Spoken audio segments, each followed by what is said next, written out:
That music was loud. But I can't hear. No, that's okay. When you called, you hear do do do do do do. Oh, that was the Skype ring. Yeah, I know. So that was loud, but you're not. Yeah, no, the Skype ring is always loud and annoying to get your attention. Well, it did. Okay, so we'll only be doing audio tonight, but I'll be recording it as a video, and it'll be available to you on Skype right after we hang up.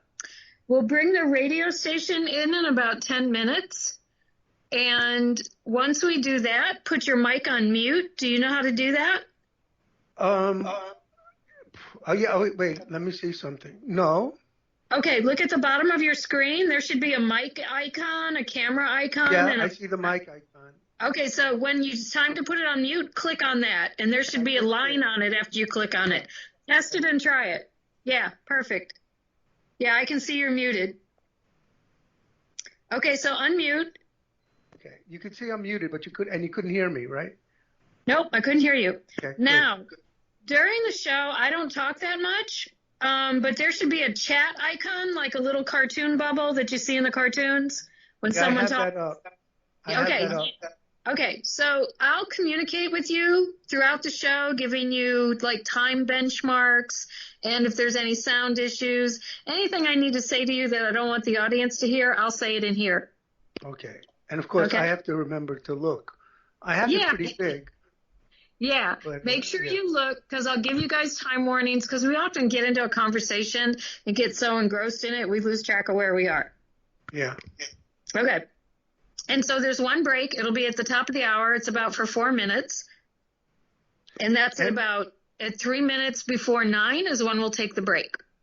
Okay. Is there any, like, bubbles, like feedback when I'm talking, or it's all fine?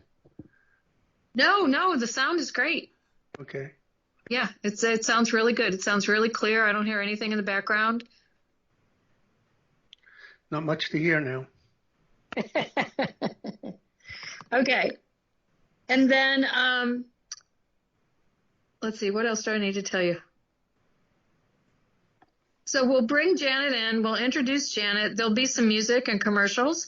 And then Janet will come in and do the introduction and introduce you and then bring you into the conversation. So just remember to unmute your mic when she does that. Because we'll often start talking and forget to unmute our mic. So anyways. So when you introduce her and the show starts right then, that's when I should unmute. I should mute myself. No, keep your we're going to bring in the station in 8 minutes. When we do that, you'll be able to hear what they are broadcasting. So whenever the station music is on, your mic should be on mute. Okay. What about when she starts talking? When right before she'll introduce you, you'll know when it's coming. Yeah, you can, turn off the mic, turn on the mic, before she gets ready to say your name. Okay. And as I said, it's quiet here now. I mean, I don't think, even if I kept it on, I don't think you'd hear anything. But I'll mute it. Just in case, because anything you say comes through anything that happens where you are will come through the broadcast. Right. Okay. And even though we're on internet radio, we try to be as professional as if we were on AM or FM. That's good. I don't mind muting it. Okay. And make sure no cut. No what? Okay. Now I stopped hearing you. Hold on. Okay. I stopped hearing you in the middle of the sentence. That was my no cursing? Oh, I heard make sure, and then that was the last word I heard. Yeah, I think it was make sure there's no cursing, right? Oh. Because we're broadcast on FM stations as a fill-in show. When they have dead air and they need to put something on, they'll put RR on or other internet radio stations.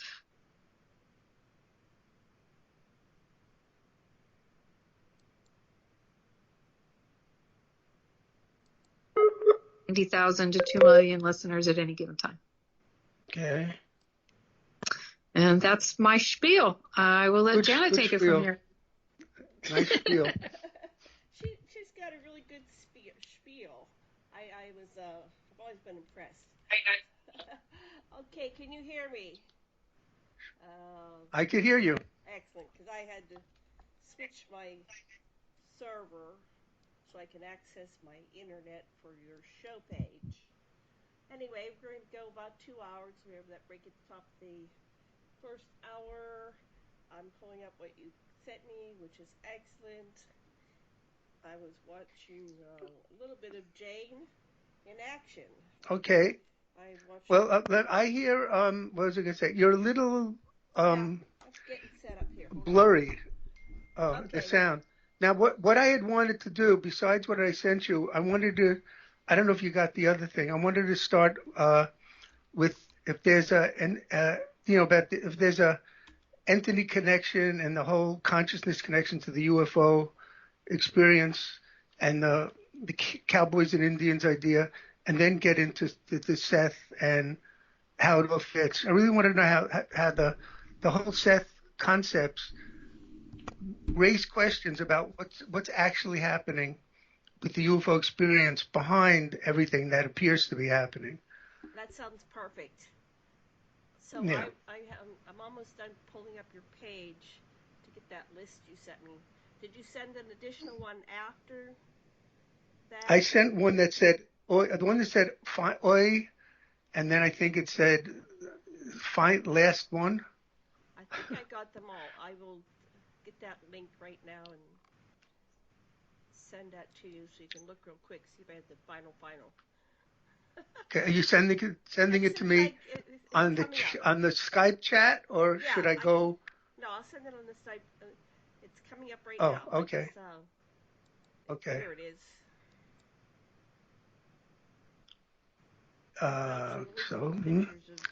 It's on the. I don't see it yet. I haven't got it yet. I have to. That's a good reason. It's coming. The system all right. is slow. Okay, here we go. I'm holding on. Let me get back to the. There we go. Oh, I hate this. Where all this? I get these pop-ups. I don't know how to stop all these pop-ups on my phone. I mean, on my. There is a way, but I can't tell you what it is, although I did it. Yeah. Okay, let's see. Sorry, I'm trying to get to the comments. And there's like 10 pop-ups. They come one after the other. Hold on, they're almost done. Okay, here we go. So, chat. And I'm going to put the link there right now. Okay, here we go. The link should be there for the chat, which has the link for your show page. Okay. And I have, is there a cowboy versus Indian mentality is number 1. Seth and Seth2Viewing and examining 2 drawings of Seth using Seth's comments on the drawings, and is there an entity consciousness connection to the whole UFO-alien experience? Is that the correct one? Yeah, that's it. Okay. Yeah. That sounds like we're going to have a lot to cover. Yeah. If you enjoy what we do and you think it's worthwhile enough, if we can't fit it in, we could do like a part 2 of it. Oh, definitely. We can do part 2, part 3, part 4, whatever. We have lots of availability. I have to all right, book good. more, so I kind of got lazy. I normally book 3 months out, and it's like I've just been lazy lately. So lazy is I think lazy is healthy. So sometimes I be lazy, and then I beat myself up for being lazy, and I call myself lazy. Yeah, it's a vicious cycle. So it's the reaction. It's the reaction to lazy. Yeah. That's the problem. Lazy's fine. And then I say, oh, I can be lazy. I'm allowed to be lazy. I don't always have to be producing and beating myself up. I'm retired. I'm senior citizen. Lazy's great. There you go. But I've always been a hard worker, so it's something I do. You got to balance it. Yes. Just balance. Well, that's why I just took a nap. People are calling me all day long. I say, I'm taking a nap. Talk to you later. Or I'll talk to you in 3 days. Yeah, I had too many people calling showing me. I don't know. But anyway, it's okay. How have you been? It's been a while since we talked. Yeah, I've been fine. Getting through. I'm glad that Biden won, and Oh, then it's yeah, yeah, horrified yeah. with what Trump is doing. Trump and his followers are doing. It's pretty bad. Pretty But there is horrendous. a level of there was like a deep level of like depression always underneath the surface when Trump was president, and it was like just always there bubbling up every now and. It was just a bad feeling, Oh, but that yeah. went away. Oh, So I it's a haven't little lost different that level of feeling yet. annoyance Until now. he's out, I still have this anxiety. Yeah, it's gone from depression to Yeah, anxiety. It's like, I'm now not what going do to you do? trust it until he actually, January 20th, when Biden is put in and he's officially no longer president. Right, and That I gotta pull the show in. Hold on. oh, Okay, I gotta focus. okay. It's hard for me to Okay. do both things. Okay, what is it? Oh, it's 50. Oh my God. Okay. Deb, are you there, Deborah? Hold on. Yes, sorry, I was listening to you guys and lost track of time. Pulling the station. So I should I put know, it on this is mute? great. We can Yeah. continue. Yep, put it on mute. We can continue if we want. Okay, here we go. I'm pulling in the station. Right? It's time to pull it in, right? Yep, pull them in. Okay, I'm pulling in. Okay, hold on. Gotta get the right one. There we go. Quiet on set, please. It's all right here on our flagship station, Revolution Radio at freedomslips.com. So join me, The Fetch, for Inside the Eye Live every Saturday morning at 10 o'clock a.m. Eastern. It is truly intelligent media for the politically aware.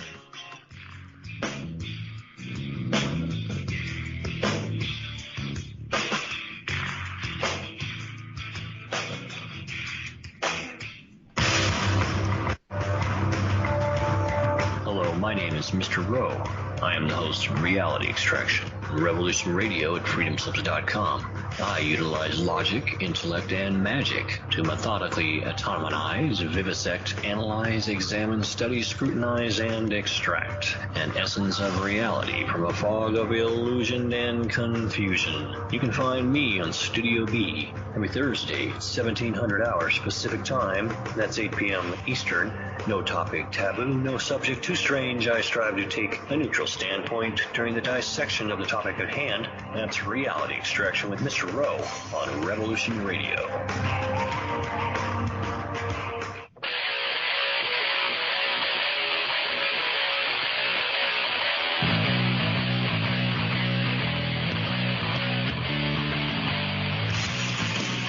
All right, good day wherever you are in this world. I hope you're having a great day here listening to Revolution Radio. Everybody asks for this. Revolution Radio. Where the information never sleeps.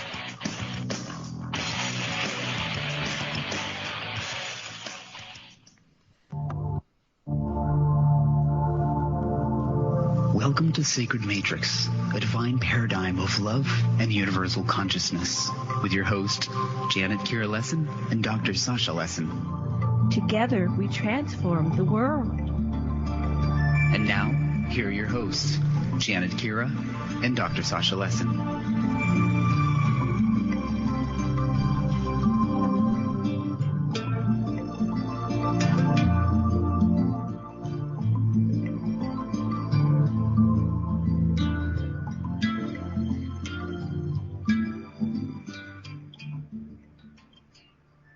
Hello, everybody, and welcome to the Sacred Matrix. I'm your host, Janet Lessin, and my co-host is Dr. Sasha Alex Lessin. Our producer is Deborah DeFranco, and you're listening to Revolution Radio, Studio B. And today we have back with us once again Barrie Gellis, although it's been quite a while. And I have a whole big, wonderful web page on aquarianradio.com. I invite you to take a look at it. But very briefly, I'll tell you that Barrie is a former member of Jane Roberts Seth Classes in Elmira, New York. He was one of the New York boys and has been studying the Seth material for 48 years. So Seth is a non-physical personality or energy personality essence who no longer needs to camouflage a physical reality. He communicated through the medium Jane Roberts from 1963 till her death in 1984. And Seth has dictated approximately 30 books and hundreds of class transcripts. And I'm not going to read you everything. I'm going to let Barrie tell you about it. And we've got some specific topics we're going to cover about cowboy versus Indian mentality that infests. Is there a cowboy versus Indian mentality that infests the UFO-alien phenomena? An introduction to Seth and Seth2. And anyway, we're going to look at a bunch of information that Barrie is going to teach us about today. So before I bring on Barrie Gellis, let me bring on Dr. Sasha Alex Lessin. Say hi. What do you want to say? Well, it's like, Barrie, I think you've got like time-released wisdom that each generation has to examine for how to apply it, and it's like really wonderful, wonderful stuff.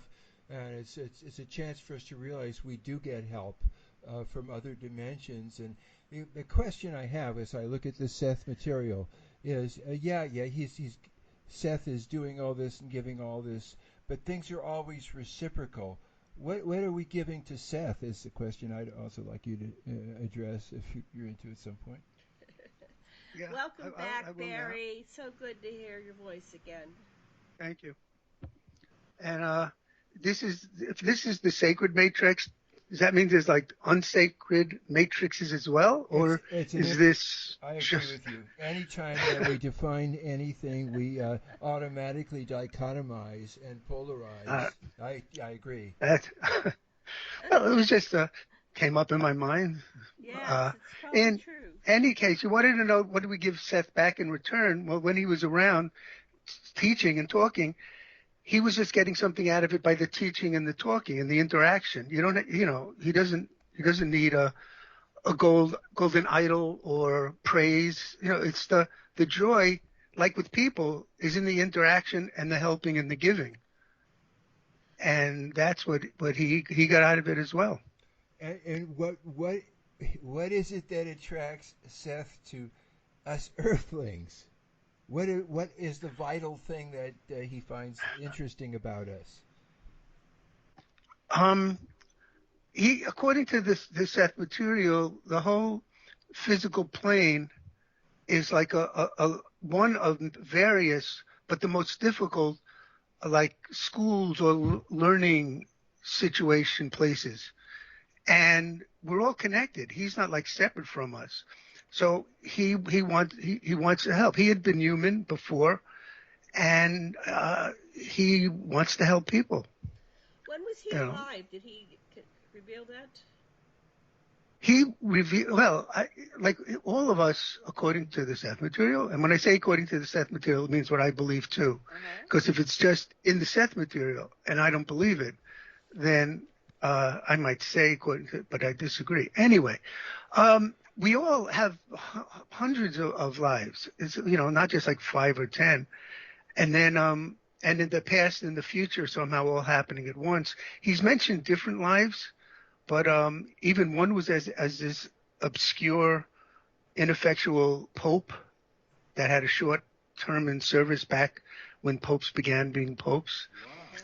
Wow. But he, so I don't think he had any like unique, well, unless you want to call that unique lives that would stand out or anything. But he's had the human experience, greatly. Greatly. And yeah.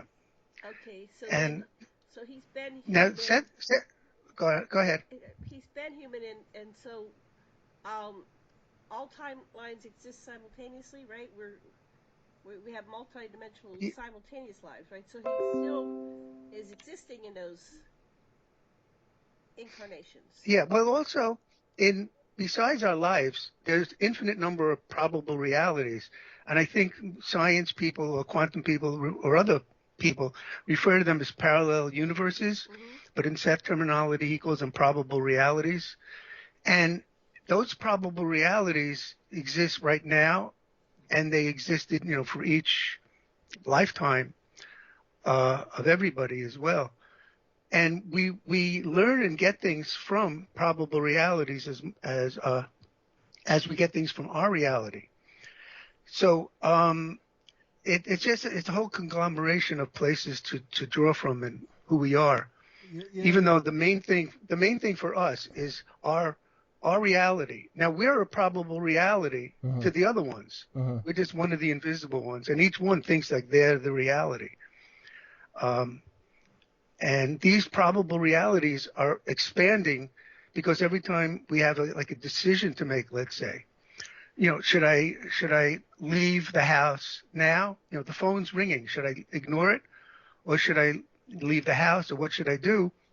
Or in the middle of an argument, should I say this or that? Those things could create, infinite or hundreds of probable realities outside of linear time. And then we choose one all outside of linear time, and we go back to the same moment. We're in constant telepathic communication, and that's how there could be telepathic agreements and reality creation.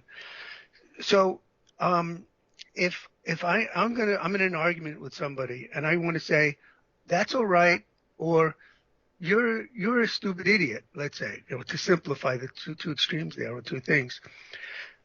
Outside of linear time, we would examine what will happen if I say it's okay. What would happen if I say you're a stupid idiot? Or in the other one, what would happen if I leave the house at 1 p.m. or 1:05 p.m.? We explore all these probabilities, and those probabilities continue. They exist. So, I might choose to say everything's okay, but then the you're an idiot probable reality has its own reality and continues.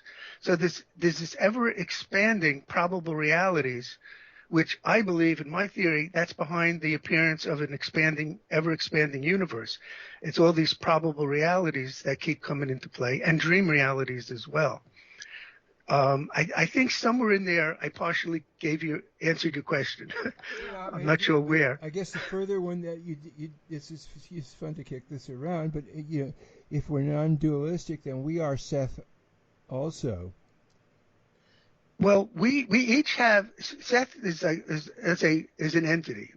Now Jane and Seth and Rob, according to the theory, according to them, they were all connected. They all had the same oversoul, or they were connected to the same.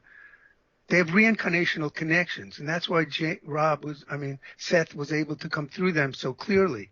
In his terms, he gave information to Jane with as least distortion that's possible on the physical plane, from his plane to the physical plane. And Rob was necessary for this to occur. But we each have our own, Seth, I don't mean Seth, but we each have our own entity. Like what Seth is to Jane, we have our own entity, which is to us. We're all connected to this inner realm of ancient wisdom, if you will. So where did ancient wisdom matrix. Where did Seth get his wisdom? From his human lives, or was it from in between lives? How did he become so wise? I would assume there's in between lives, and I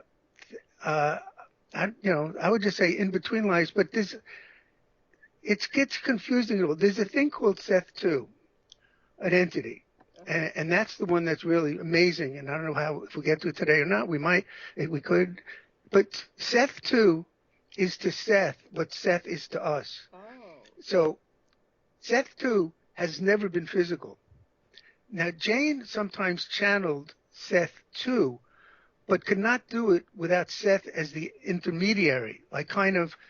Seth2 couldn't really reach Jane, and Jane couldn't reach Seth2, but Seth was doing the translation of the two. Now, and Seth2 said things about training Seth, or we sent Seth out. So Seth might have had these, like all of us, had these different personalities, but we're also all connected to the same, I'm using the term inner wisdom. I think that we're all, and this is maybe what you said there, how we're all Seth in a way. not this particular personality of Seth, but we all have the connection to the inner wisdom, and it's a question of how conscious we could make it in any particular lifetime. But it's not like we're lacking and we need Seth or anybody to give us. It's if anything, it's a reminding us what we already have. So Barrie, I was just reading. One of my colleagues says this. In the Tibetan book, it says, at the moment you die, that's when you make a choice about what level of spirituality you're going to operate from, and that and that it's a big deal to prepare yourself so you can go where you want to go, I guess. You mean after you die, go where you want to go? Yeah, it's like, right, meditate. Oh. That's the Book of the Dead thing. Exactly. Well, again, according to the Seth material, and when you die, well, death is kind of the closest thing we have to death is like the dream experience. He said that's kind of what it's like. And when you die, you just, I guess, enter this realm, and it depends upon your beliefs about what you experienced.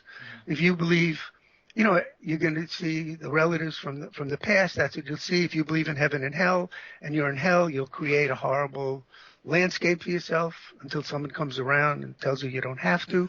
If you believe there's nothing after death, you might experience blackness and nothingness until someone comes around and says, you don't have to do this.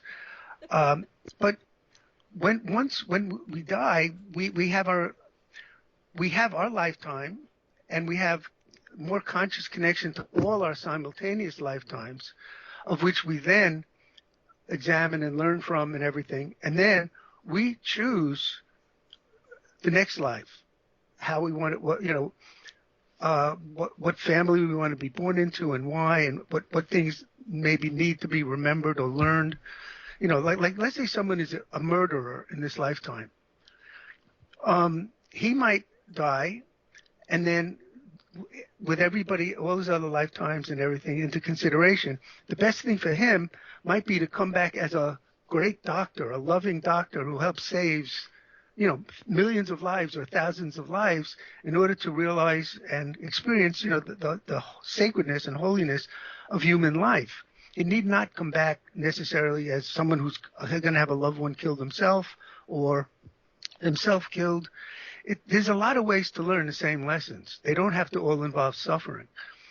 So there's no spiritual, there's no like spiritual hierarchy that when you die, then you have to see what level of the Macy's elevator you're on. You're everywhere in all levels, maybe at once if you want. And according to the Seth material, and getting back to physical reality and why we created it, according to the material, is that once we learn that the two things, that you create your own reality via your expectations, thoughts, and emotions, and the law of attraction. So you create your own reality, and this is the part that everybody leaves out. At the same time, you to do so and include helping and not harming others. Once those two things are learned, consciously learned and known, then you're ready to leave the reincarnational cycle behind. And, you don't need to be human anymore, so to speak.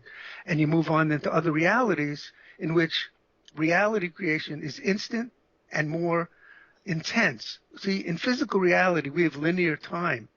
And linear time, where a lot of people go, it's an illusion, it's not really, simultaneous. No, linear time is super important because linear time gives us the opportunity to learn, to reflect.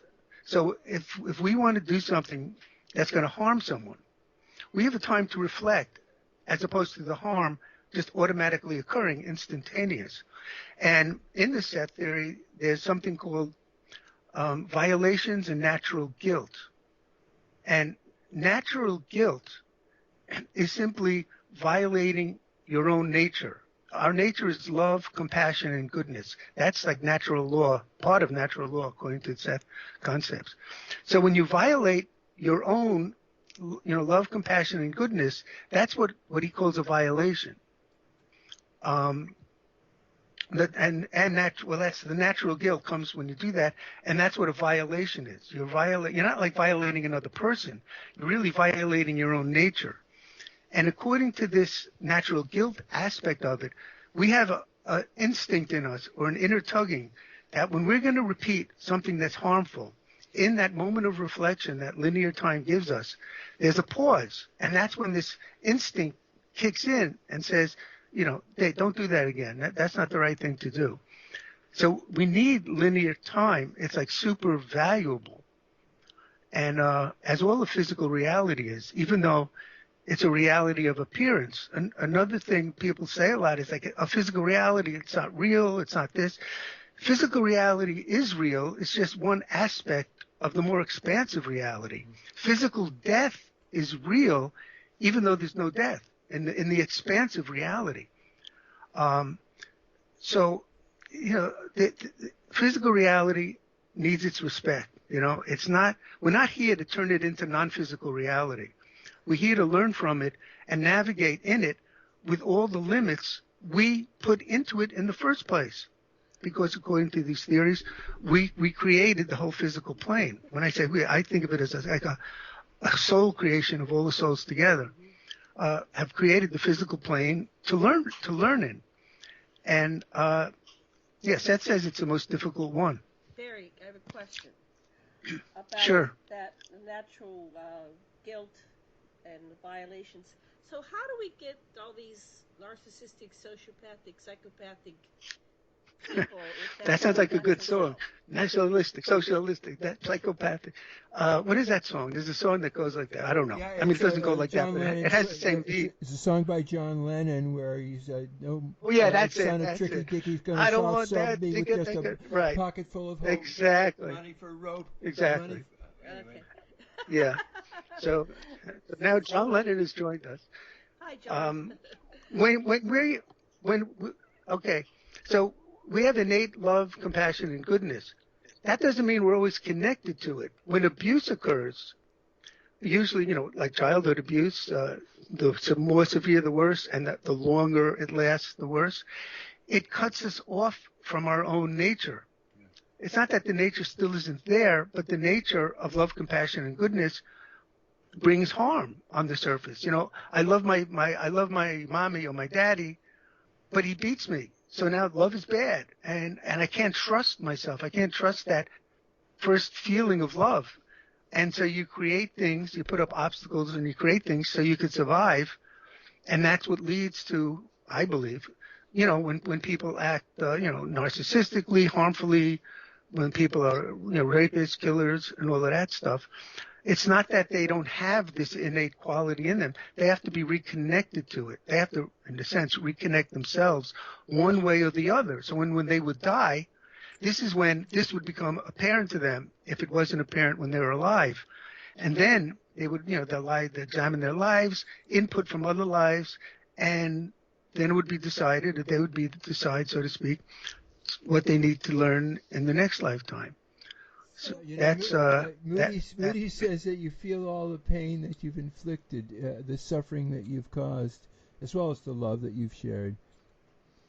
Yeah, well, according to the, I'm not going to say according to Seth all the time, because then I'll say that a lot. So you could, but when you die, there's a book called Seth Speaks, and chapters 9 through 12 are all about the after death state and things I'm saying now. But when you die, you do have, according to Seth, a life review, and you experience what you've done to other people. You experience their pain and that helps you understand your own behavior and what it caused. Yeah. So, I have some questions. Oh, go ahead. Yeah, I'll take any question. Go ahead. Okay, yeah, because I'm going to lose them if I don't ask them. While we're on this conversation, and based on the things you just said, I have two questions. My first one, let me ask them both so I don't forget it. My first is when you mentioned the violation of natural law, right? Is that what Christians have come to interpret as sin? I would say so. Yeah. Okay. Most religion. You have this written down? I have. No, I don't have the second. I don't have the second one written. Ask it, then Okay. then I Now can the second one, you talked about sociopathy being caused by the disconnection between your natural self, right, and where you are because of what's happened to you. Can it not be reconnected in this lifetime? Because I've had an experience with a husband who was diagnosed as antisocial disorder with many other mental illnesses, and the doctor told me there's nothing they can do for him. At best, they could stabilize him and keep him out of big trouble, but there was no way, I assume, to make that reconnection to who you naturally are. I could definitely. The present is the point of power, which means in the present you have access to all solutions and to everything. You don't have to go back to past lives. You don't have to try to imagine a future life, or you don't have to go to another planet, or you don't have to go to a guru in, St. Paul, Minnesota, or India. So the doctors So the doctors so in that case would be wrong. can be cured? You could, I believe so. Okay, because I'll tell you what, I've come across many sociopaths in my life, and I've never seen any one of them ever change. Well, that doesn't mean, that they can't. And it doesn't mean you've come across people who aren't sociopaths now and they have changed. So before you met them. I believe it's possible.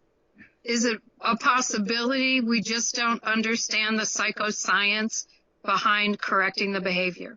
I don't think by psychoscience, that's an interesting term. I think the solution lies in the person's beliefs. Everything is based upon your beliefs and then your expectations and emotions.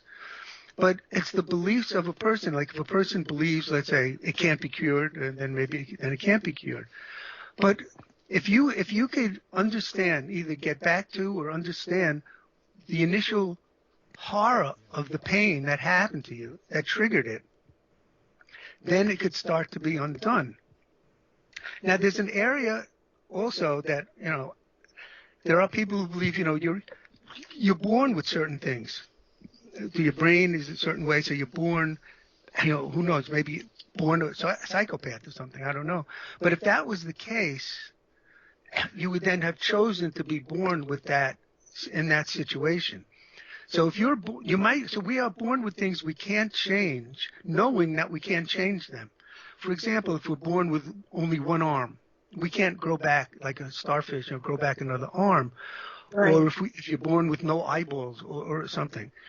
But we would know that from the realm we're in, that those things can't be changed, and then we'll know certain things can be changed. So if there's such a thing as being born as a psychopath, some kind of something that I'm not sure of, if that was the case, and if that couldn't be changed, and I don't know the answer to when you're born with something like that, but we would have known that when we chose to have that. For dealing with psychopaths, there's a song by a group called Poe. It's you can't talk normal. Something like you can't talk. So, you can't. What is it? I was going to say. You can't talk to a normal. You can't talk to a psycho like a normal human being. Right. That was in the chorus. But so in any case, what I would recommend to anybody who's involved with anyone who they can't deal with for whatever reason. You have to stop dealing with them. Even if they can change it, if they can't change it, until they change it and it's hurting you, you have to cut off. Right. So you're right on. The ex-husband was not born a psychopath. He became one because of severe sexual abuse. Yeah, that could definitely change. There's a theory. I'm sorry to interrupt. But my wife's a therapist. I know what other therapists think in this and that. There is a group of therapists, this is appalling to me, that believe male abusers can't be helped, can't be changed. The female abusers, anyway, I think that's nuts. Of course, children, male, female, we're the same inside, the same emotions, and so we react differently to the emotions because how we're trained. But in any case, yes, I would say that he could change, but you got to make the effort. And it's not easy because when you've been abused like that, you have PTSD and you have flashbacks and you're not even aware that the flashback is occurring. So you feel totally justified to scream at your spouse because you see them as doing something your parents did without question, but they're not. You're just projecting that onto them because of your flashback. So it could get very complicated, but it's possible. Yeah, I had sexual abuse as a child too, and I walked the path of sociopathy, but I did change it. So there it is. But I've never come across anyone else in my life who has. Well, think of yourself as Marco Polo beginning the journey, and you'll come across people in various lands as you get there. So does this mean there's hope for Donald Trump? I was going to ask that. Well, you have to be willing to change. That's the first thing. You're not going to just be struck with change. So whatever I observe of Donald Trump as an observer, he is not willing to even look at himself, let alone change. Right. So how do you divorce yourself like someone like that? You can't walk away from that type of relationship. We're all involved, and we're all in a huge dysfunctional relationship. But yeah. It's like having not me. I walked away. Well, yeah, it's hard to walk away from the presidency. Yeah, it's hard to walk away from that. The way I think of it is that, well, I just think in normal terms that it's going to end, and he'll get voted out, which he did, and now hopefully he'll actually leave. On a deeper, more expansive level, we are as a whole society. We have created this. We've agreed to it for whatever things to learn from it. And some things we're learning from it is the simple thing that all these things that we thought of as just conventions, they have to be made into law. All the rules that Trump is breaking, we now know that it's not enough that they're just rules. They have to be made into a law of some kind so people can't do it. Right. Like you can't, thinking of today, a president can't not do the transition with someone who won the election or something like that. But all the other rules he broke, all of them, they have to codify as much as they could so nobody could do what Trump has done. Yeah, Janet, raised a few good issues in past shows that there needs to be like an intellectual requirement, a empathic requirement. Yeah, there might be something. You have to want to actually work and not watch TV all day. Yeah, well, there's something. It's always hard to then put that into effect. But it is a job. You don't need any requirement at all, and they rely on the people to vote. The problem with today's world, in this sense, America, I mean, is we've had about 25 years of Fox News and Rush Limbaugh and these other right-wing loonies. And in many places of America, that's all the news they get. So that's their reality. So it's not like the same way I'll say we in this case, but me also, we believe like Trump is lying and he's a problem and he's dangerous. These people believe the exact thing about the Democrats and us, that we're being lied to. They have the truth. Trump is great. He's saving everybody. And the Democrats are nuts and loony and want to destroy things. So the problem, let me just continue for a minute. The problem is not ideology. The problem is lies being believed. And Hitler had the big lie theory that if you tell a big lie over and over again, people will believe it because they wouldn't lie about something big. We need to implement the big truth theory.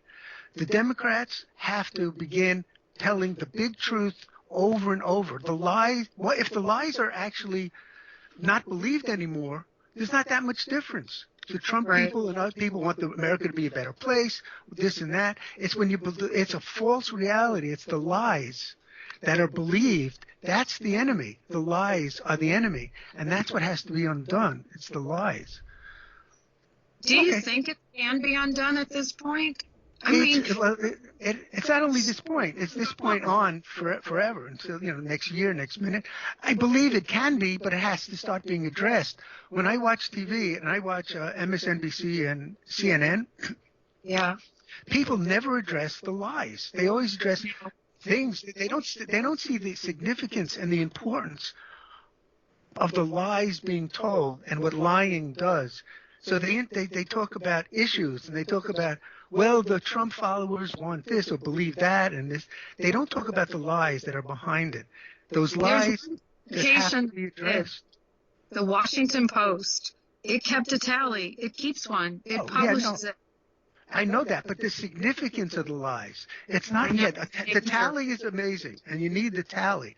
But you have to always point out what a lie is, and not, like, you can't negotiate with a lie. You can't compromise with a lie. You know, they want to kill 50 unicorns, and the Democrats don't want to kill any. You don't compromise by killing 25 unicorns.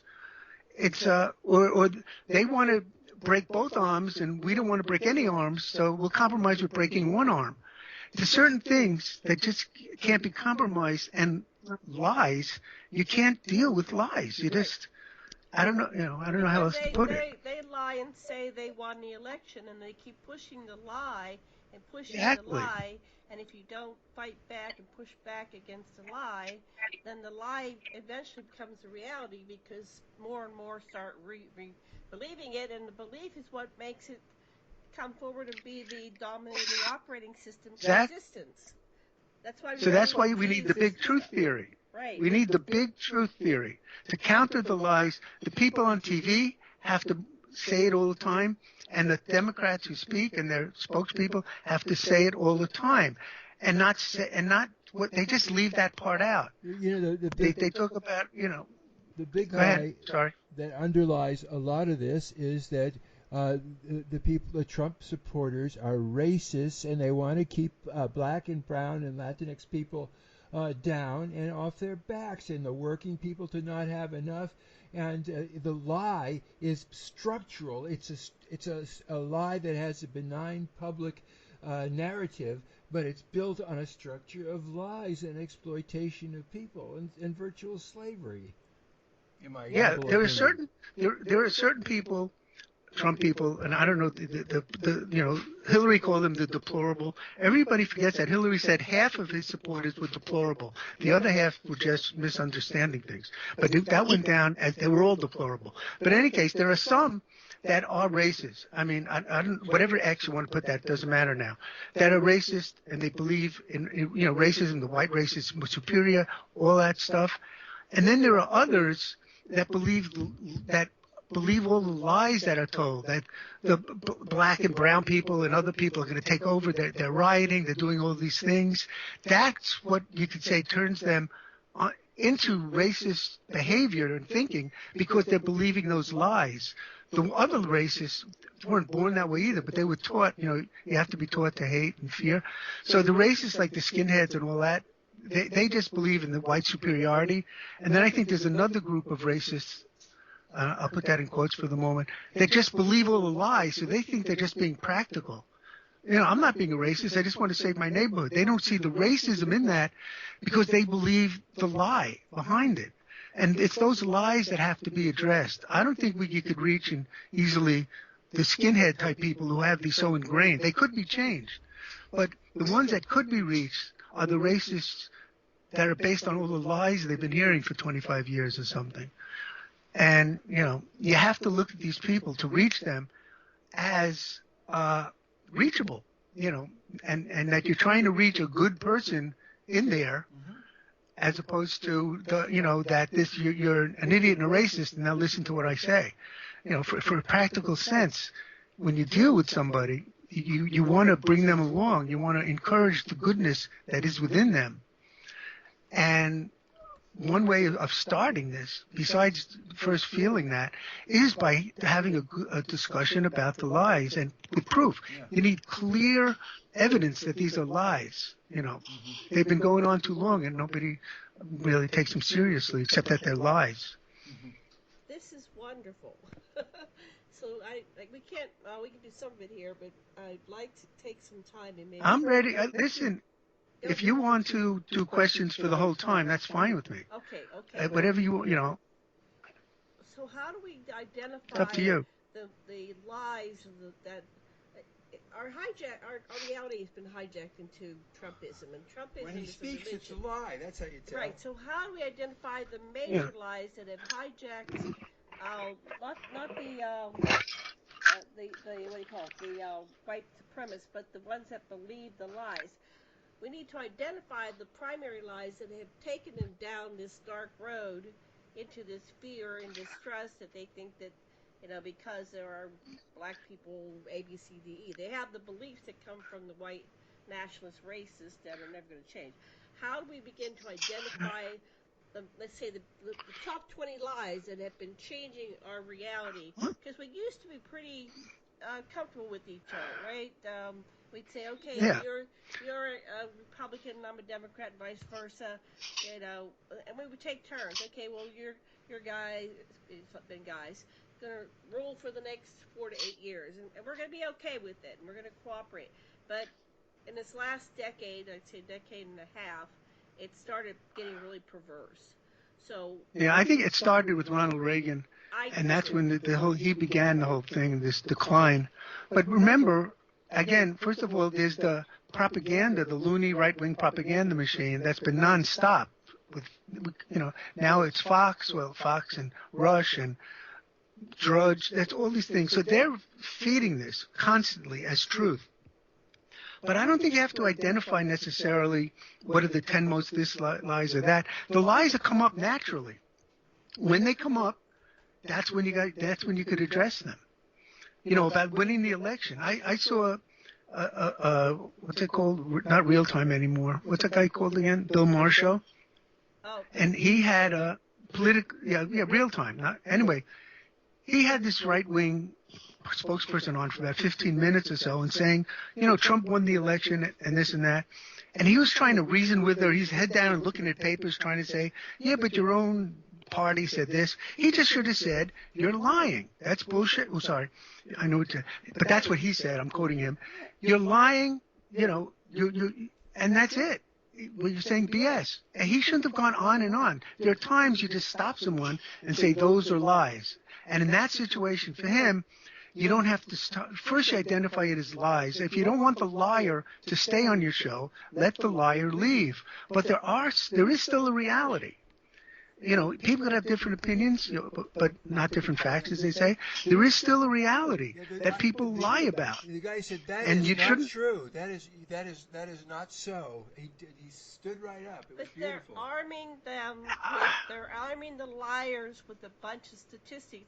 I can talk to a liar about the flat Earth, and he will give me the logic and the science and the evidence, and because they're starting to go beyond the sound bites to the sounding like they know what they're talking about, and they just bombard you with words.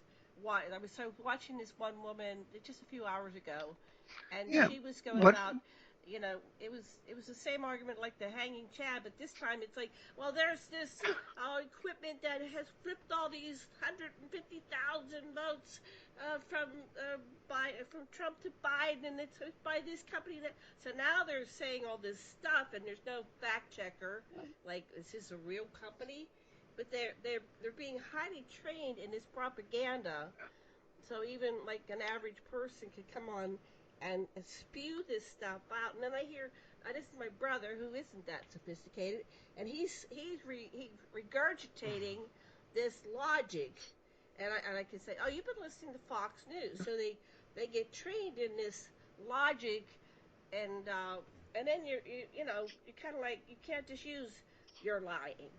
They'll go, you're lying. Yeah, well, they do. Who we left out of this discussion is the GOP Congress. They're supposed to be there to, like with the Democrats and holding whoever's president accountable. They are now enabling the lies, and that makes it like everything 100 times worse. They should be standing up. They know better, and say he won the election. It was fair and square. So it's a big thing to fight. I would do, if I was if they had the Democrats' ear, I would have a group of people to go into these red state areas, like a town hall or something, and then try to talk, about, if you can't talk, just wait until you can, and just try to address some of the issues, as lies. You need a dialogue, and that's a start. If it passes or succeeds or not, you got to start with that and then see where to take it. But right now, there's no real dialogue across the two realities of, and what bothers me about when people talk about this on the news, they used to say, and maybe, he's creating his own reality or this alternate universe. That's really distorting the New Age type thinking. An alternate reality didn't mean someone lies, and creating a reality didn't mean lying about something. Lying is lying. But alternate reality meant like there's the physical reality, there's non-physical reality, there's probable realities. That's what alternate realities meant. And same thing with you creating your own reality. You say, Trump is creating his own reality. No, he's not creating his own reality. He's lying. And these distinctions have to be made. There's lies. If I say to somebody, if I could accuse, somebody of robbing a bank, I'm not creating my own reality that he's robbing a bank. I'm lying that he robbed the bank. In our shared reality, there's such a thing as lies, and that's a lie. Sometimes people lie so much they believe their own lies. And I lived with a boyfriend that he lied so much, and he was such a drunk that at one time I just, called him on his shit, and I realized, oh my God, he actually believes his own lies. So then we have this other level that you addressed earlier. We have all these enablers, but is this really not simply an enabler, but these people are bringing their agenda into existence because that's the operating system they want the rest of us to believe, so they have power, control, and money. Yeah, it's intentional. Yeah. It's not enabling. The GOP, you mean, right? There's monopoly capitalism which is draining off the wealth of everybody in ever increasing amounts until the system destroys itself. Yeah. But when you're talking to other people who voted for Trump or whatever, you don't have to go into all that. You really want to go, what are the issues they're believing? Biden won the election. And you have to start and work on that. The Democrats don't eat children. You have to just start on basic down to earth things before you get into big theories. Barrie, have you tried to talk to a Trump supporter? Online. I've tried to talk to my family who are Trump supporters. I've tried to talk to my friends who are Trump supporters. I feel like I'm talking to a robot because all you hear back from them are Republican talking points. Yeah, but you see, from their point of view, they probably think that about you. They probably think that you're just doing these Democrat talking points and you're like a robot. I agree with you. I think there is a reality behind the lies, a shared reality. But when I don't know what it is to dealing with like relatives or in an ongoing way dealing with people, maybe, and sometimes they just can't be. But it just has to be, that there are certain things that are true. I've said to the other people online when I'm going back and forth, I'm saying, listen, we're not going to come to an agreement. You're going to believe what you believe, and I believe what I believe, and time will tell what's the truth and what isn't. That's the problem. Yeah. But the problem with family is I had a brother who tried to kick me out of the family for it. Well, that's a family problem. Yeah, people could kick you out of the family for being gay, for being marrying someone out of the religion. There's a lot of reasons. Not believing the abuse, even though you're abused, nobody believes it. They kick you out. There's a lot of reasons to be kicked out of a family. That would just be one of them. You'd probably be better off not in the family than that. Well, I'm not really part of the family, but every time I try to connect with them, my other problem with it is I'm white and I have children of color and grandchildren of color. So for them to support Trump, don't try to deal with them. No, I don't. It literally makes me sick to my stomach because it tells me who you truly are and that you don't accept us. You say when I try to contact them, when I don't contact them, just stop. Oh, I've stopped. I had to have a conversation with my mother the other day. That's a conversation with your mother. No, she called me and she's like, I know you're not speaking to us and but whatever. And I'm like, look, I said, after 58 years, I'm done with the toxicity. I said, for him to do this behind supporting Trump, like, I can't even, like, there's no words for it anymore. And I just can't deal with you. Like, when I'm not dealing with you guys, I'm great. Life is actually fabulous. So it's like, you have to go. I'm not going to change, and you're not going to accept me, so I'm going to let you guys go, and that's what I've done. Right, and that's the time to politely hang up, and that's it. Yeah. You got to deal with, the life around you. What really works is socializing with people, getting to know them, getting to know them as human beings, and then everything flows from that, because our natural relationship with other people is loving oneness. All we got to do is hang out, and we feel empathetic, and everything else grows from that. But that doesn't seem to be happening right now. It happened in California, where I grew up. I know, but that was a long time ago. There's something else that's been introduced into this that we're not following. What did Barrie call it?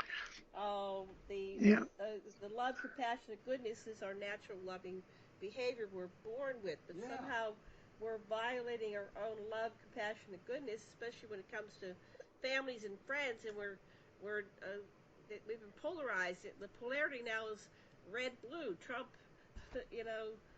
Biden. So I wanted to ask you, Barrie, that you said you started saying that Can I just interrupt for a minute? Go ahead. You could interact with people thinking about and focusing on what you do have in common. Like, there are people around here that are Trump supporters, but when I don't talk to them about Trump, I don't force myself not to, but you can talk about to get the mail, how about this, common life things that you still have in common. There was a show I once saw about something like this, and it had all these weird-looking people, like a really totally, when I say gay-looking person, he was dressed in the classic, what's the word? Anyway, but there's a word I can't think of that, and then there was a biker with tattoos all over, and there was a guy with long hair, and you think these people have nothing in common. There was like 20 of them in a room, but when they said, okay, how many of you come from divorced families? And then they all mix together on either side. How many of you have been abused by somebody in your life? They all, the biker, the big bulky biker who looks like you could never have anything in common with this other person, they are on the same side. That there are things we still have in common. Those are the things to build on, at least. You have to start someplace, the first step, so you can build on those things. You don't have to build on what the disagreements. You don't have to start, with the disagreements. It's like how about this? Our into blood is blue, and when it hits the oxygen, it's red. Yeah. I never thought that was true. Now I believe it is, but I've never seen a picture of blue blood. But I know when you hold your finger, it turns blue, or when someone's dying, they turn blue, they say. But I always thought that was just for the sake of the charts in school, to show the arteries and to show the veins. They made one red and one blue. I was shocked to find out, wow, you mean it really is blue? So, but that's a way to place to start. Or you could look at animals that have all different color of fur or different colored skin. If you look at their paws, there's a lot of places to start. But even leaving that out, just start with what you have in common, the everyday life things that are in common, and see if you could build on that. I don't mean with your family, because if you could, but I think it's best that they're toxic and stay away. And you seem to be doing that, so that's good, in my opinion. So, Barrie, you were saying that you talk to people online. I have another friend, and he's always writing to me. He says he's having so much trouble, people are just attacking him, and he's trying to reach out. So maybe I can learn something here and can help him, because he's really, his friend list is getting smaller and smaller. So how do you reach people? Get different friends. I always say if you block somebody that's attacking you because you voted for Biden, just, block them, and then somebody else will ask to be your friend. So you start getting people of like mind rather than dealing with their idioverse. Well, there's other sites that aren't, political sites. There are a lot of sites that are based on hobbies and things. For me, there's Seth sites. There's neighborhood sites where I was from in Queens. There's a lot of sites that are involved with Queens and growing up in Clearview. That's where I grew up. There's a lot of different sites. But if you're going to seek out sites that is kind of built-in conflict, you're going to find the conflict. I'll give you an example. The UFO field used to be pretty open-minded and diverse, but now It's like Trumpism has taken over a lot of the UFO field, and it's very sad. That was I find that with the Coast to Coast. I used to like Coast to Coast. I still do. I look for the shows that I like. I'm a member, so I could go through the shows. The thing I didn't like about it at one point was they had all these shows about demons and evil. But then when I hear the people talking, they're so right-wing with if they get on the subject of politics, you know? And that might be where that comes from, or that feeds into it.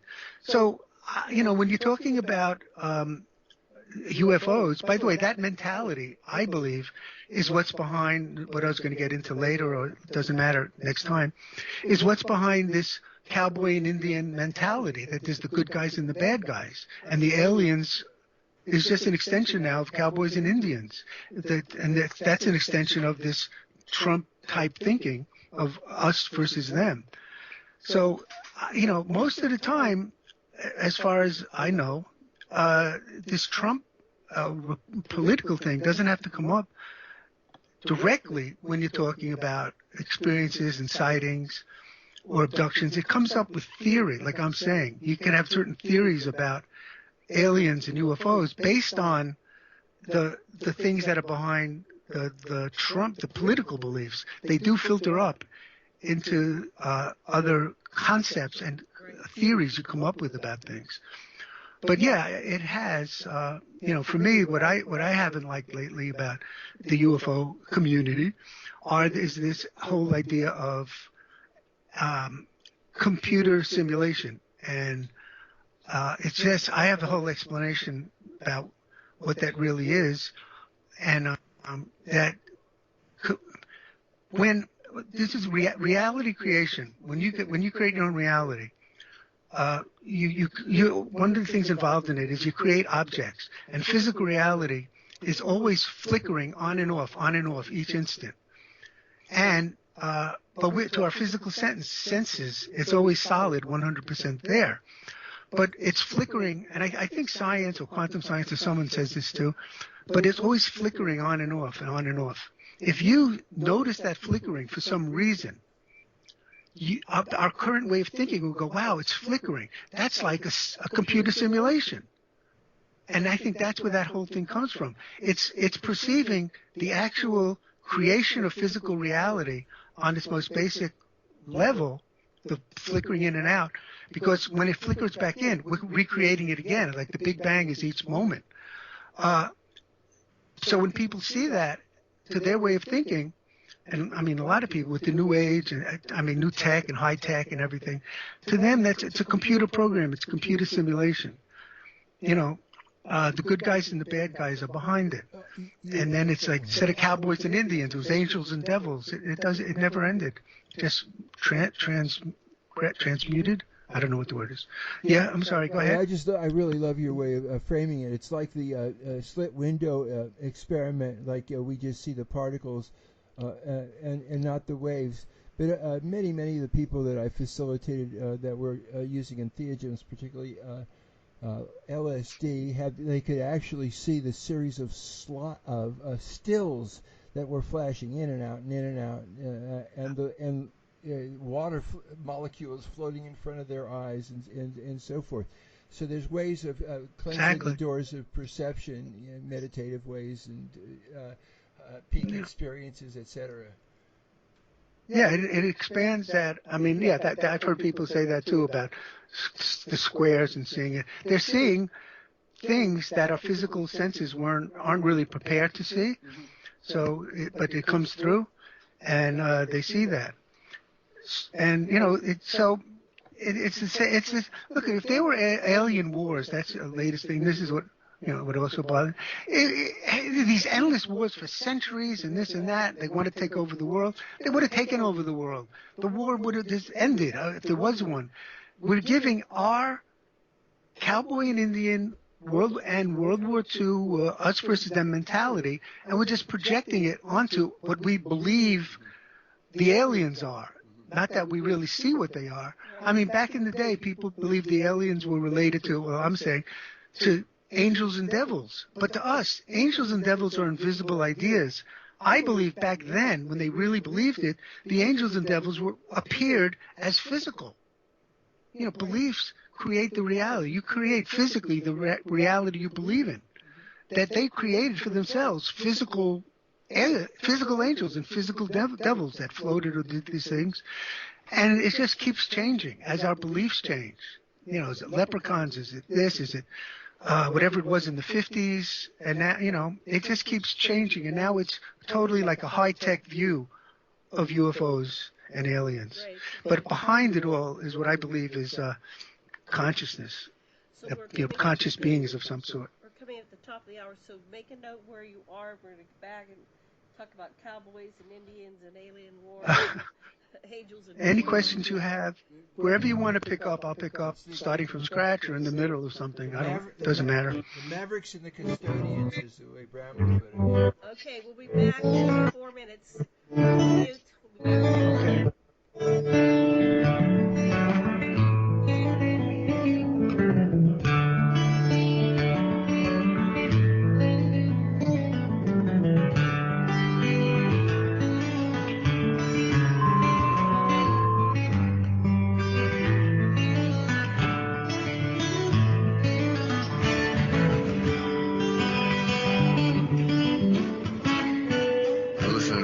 Radio at freedomslips.com, and we'll be right back after this message.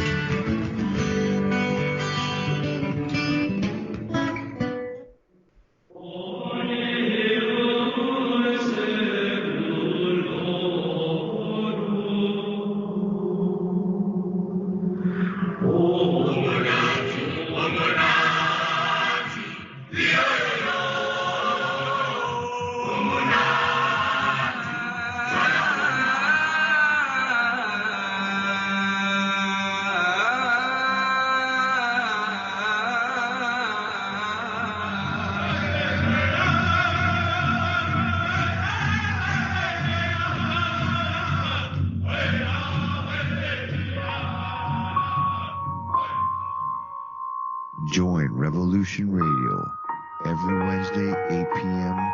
Eastern Time on Studio B for Momentary Zen with host Zen Garcia at freedomslips.com, the People Station.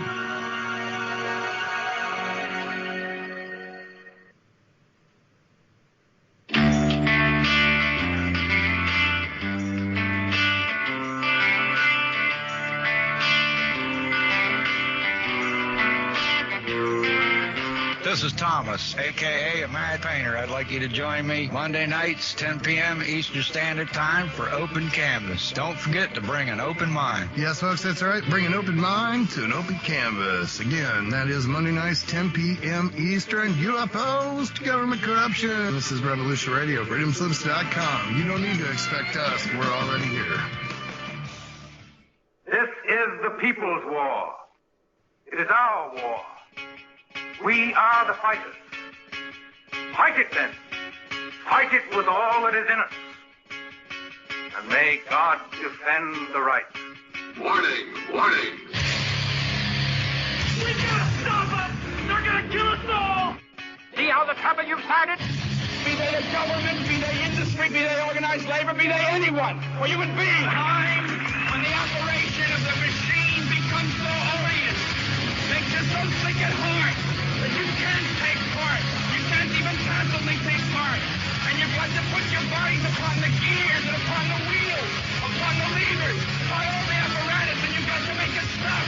And you've got to indicate to the people who run it, to the people who own it, that unless you're free, the machine will be prevented from working at all. Revolution Radio at freedomslips.com, the #1 listener-supported talk radio station, throwing ourselves upon the gears of the machine. Revolution Radio, where information never sleeps. You called down the thunder, well now you've got it. Right, you tell them I'm coming, and hell's coming with me, you hear? Hell's coming with me! Revolution Radio.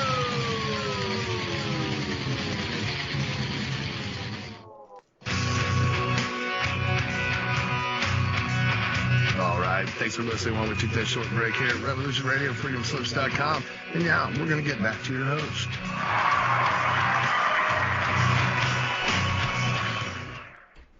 Aloha and welcome Welcome back to the Sacred Matrix. I'm Janet Lessin with Dr. Sasha Lessin, producer Deborah DeFranco. You're listening to Revolution Radio, Studio B. Our guest is Barrie Gellis. Before we get back to our show, I'd like to remind you to please go up to revolution.radio and make your donation. The top left tab is for your one-time donation, and the Patreon is for your recurring donation. And we thank you very much for helping keep shows like this on the air. So, Sash, what would you like to say? Well, let me just say interesting. it's not. I want to just say one thing. Ahead, Excuse me. There's nothing like calm, meditative music during the break. Okay. Go ahead. Okay, go ahead. Sorry. No, I've had this reaction too of I'm a peacenik and hear all this violence. I realize that I'm on a station, but it's like I'm preaching to the guys that are getting ready to go out and murder a bunch of people. See, we have to hold They'll do so with a smile. We have to hold the light end of the continuum. We are holding the light, so the entire continuum is here.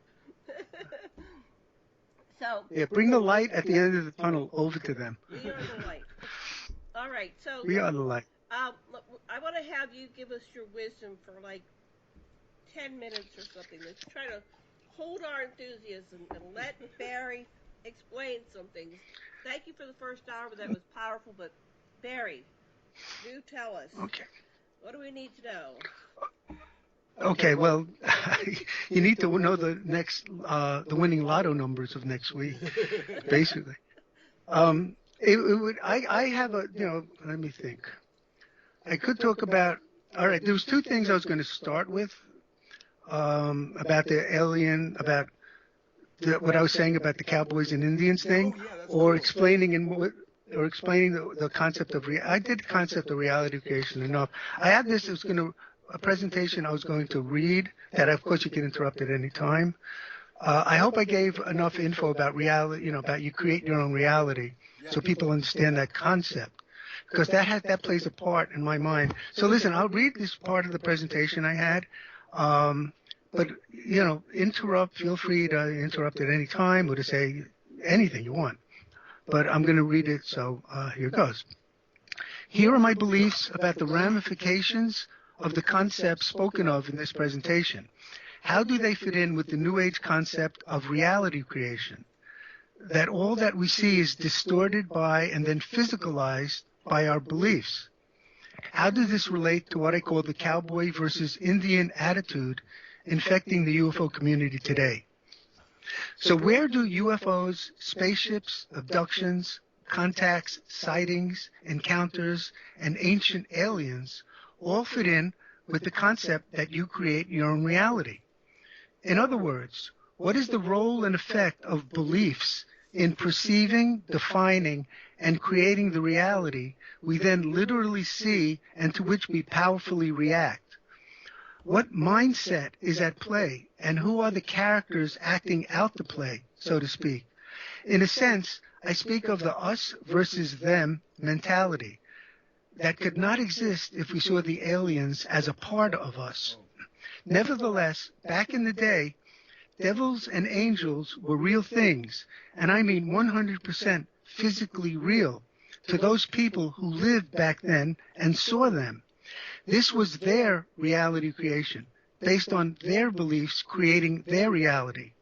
Angels and devils weren't just metaphorical or spiritual concepts as they are to most of us today, but rather they were seen and experienced as real as the ice cream truck used to be real, or the street light.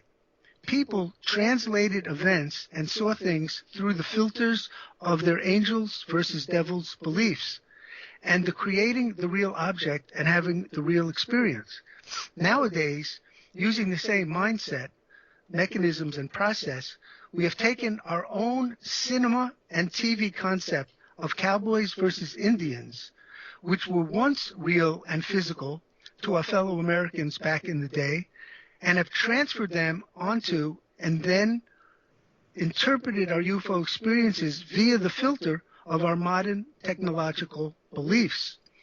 In the 1950s and 60s, we easily adapted our Cold War beliefs into this whole scenario of the communists versus the free world, us versus them.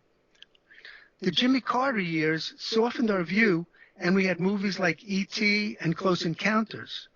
But relatively soon, we went back to fearing the ever-lurking great and powerful other once again.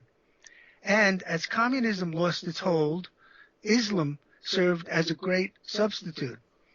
And today, we can add the invading aliens on our southern borders as well. And so today, the cutting-edge UFO thought still is populated with us versus them characters. We now have alien wars, aliens fighting to save the earth, and those trying to enslave the human race. We have ancient alien theories in the same vein. It's still and always now the good guys versus the bad guys, the cowboys versus the Indians, all over again, just in different garb, on different horses, chariots, so to speak, and in different time periods. But most importantly, the beliefs involved have not changed, just the props and wardrobe. And so the question to seriously explore is, what effect do beliefs actually have on the reality we perceive, and how does this relate to the UFO field? For those who believe some version of you create your own reality, you got to begin to try to connect the dots. If we create our own reality, and if we attract people and events into our lives, then how does this alleged alien warfare fit in any way? We must first think in terms of the mindset and not the details that the mindset creates for us. And the mindset is us versus them.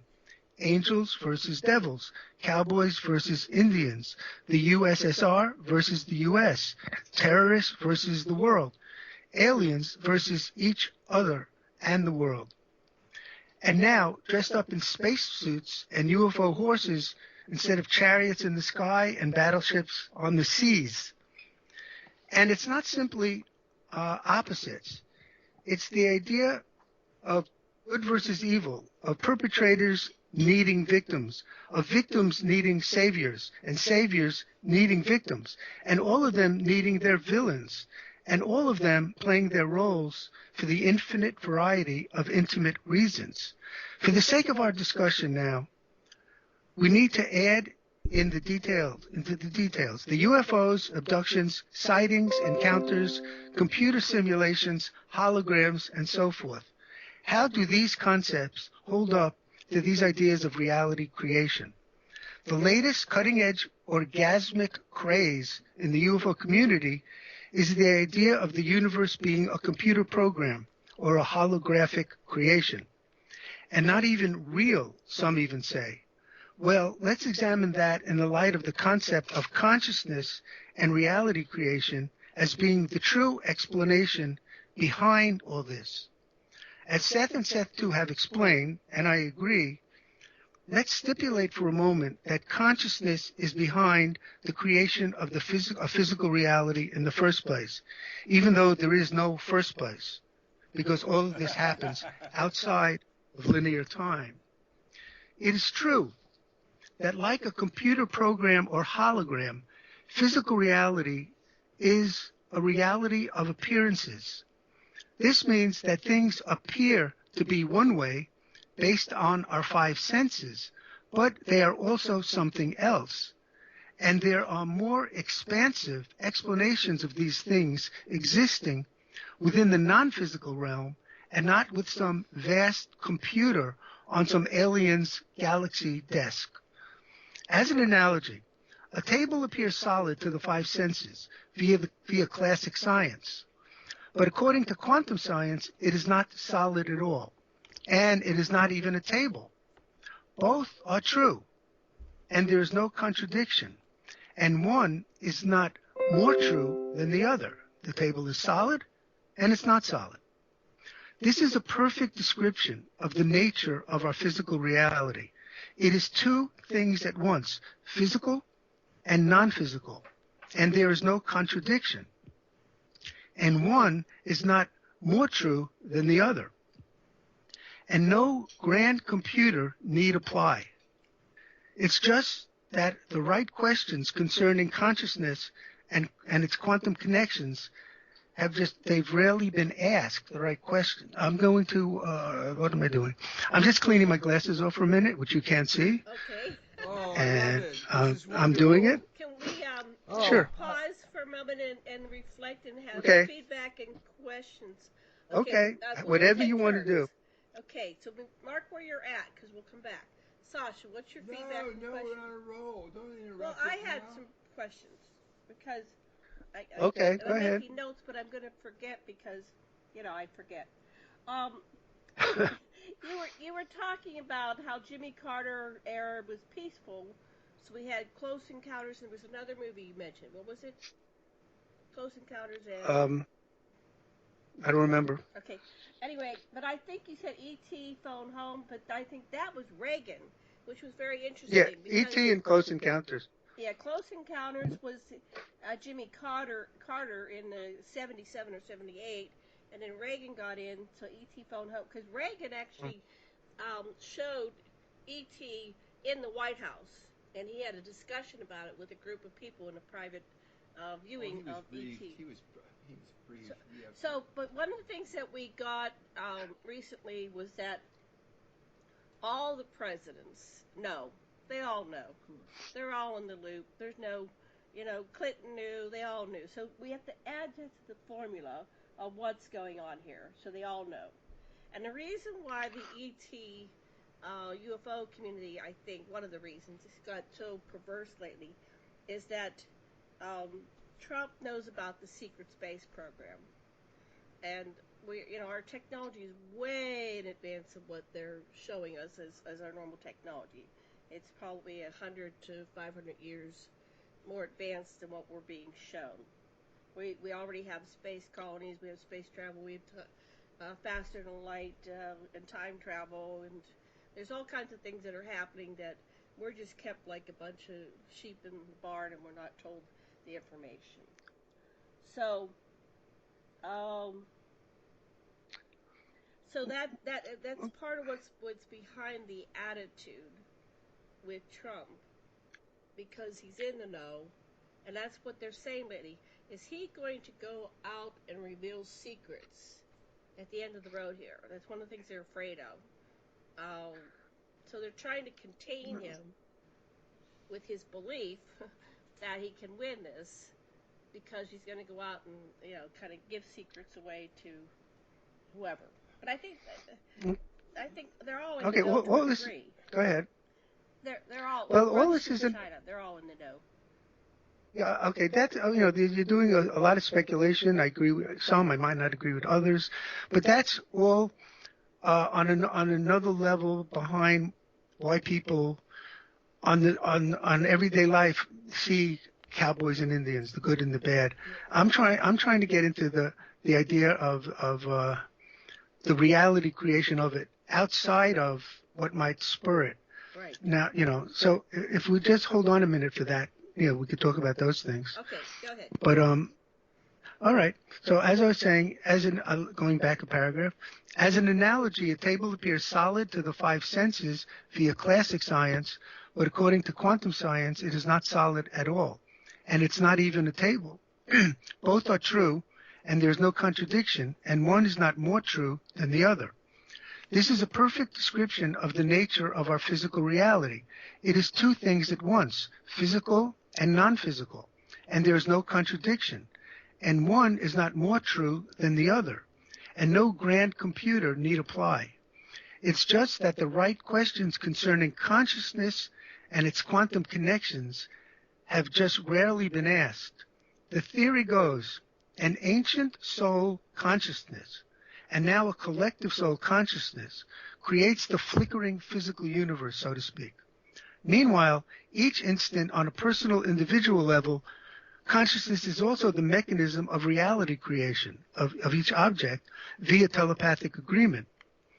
This means that each moment all of us literally create everything around us, the objects and the bodies we see, the landscapes, everything, all via telepathic agreement. And this mechanism of conjuring up reality each instant produces a flickering or blinking effect as each object flickers in and out of physical reality, as we conjure it up so quickly that our five senses don't notice.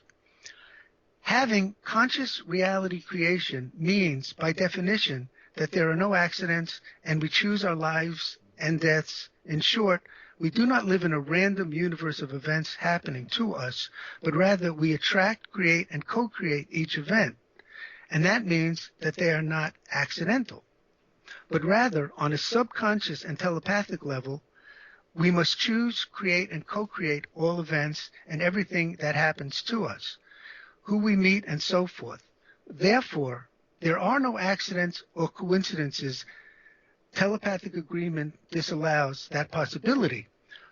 But there always is the appearance of accidents and coincidences, because we are not usually conscious of these subconscious ongoing telepathic agreements. And these appearances of accidents are real, because physical reality is a reality of appearance. What we see is an appearance of things. Seth calls it a camouflage reality. And like all the objects themselves, the physical objects, are appearances. They appear to be there. But that doesn't mean they're not real. It's just another form of reality, a less expansive, a part of the greater reality. But it's not that it's not real. Anyway. And we don't necessarily attract and create that which we consciously want. The way it works is that we attract and create that which we most strongly believe, consciously or subconsciously, and not necessarily those beliefs of which we are most consciously aware, or those beliefs that are the loudest and that we hear or repeat all the time. It's whatever the strongest beliefs are. That's what we create. So, like if somebody says, I want to be in a great relationship, I want to be in a great relationship, but deeper, they really have a strong belief that relationships are bad, maybe because of their parents, or love hurts. That's the belief that they'll manifest. That deeper belief, the stronger belief that love is bad, not the screaming belief, I want to be in a relationship. So that's how that part of reality works. Anyway, this would also hold true with every UFO sighting, encounter, abduction, and so forth. And in this process of conscious reality creation, no objects are actually ever solid, and they are never always there, but rather they continuously flicker or blink on and off each instant as we create them, conjure them up and back down, so to speak, out of physical reality, and then back into physical reality over and over again. This is, I don't know if you've heard, I've heard UFO reports like they could see through it, like they see a craft, but it was kind of, they could see through it a little bit, and it was there, not there, or change shapes. That all is involved with this. Anyway, and if all this is true, then this means that the universe is not a computer simulation or a holograph, but a natural, flickering, living, and ongoing adventure. So, we not only create the objects that we see, but we create the whole of physical reality each moment as well. You can say that this is the forever repeating Big Bang and Tiny Bang theory. And the process of consciousness creating reality is a flickering affair with objects and with all of physical reality forever flickering, forever coming in and out of physical reality each instant so fast that our five senses can't perceive it. And it is this natural flickering that some people sometimes perceive.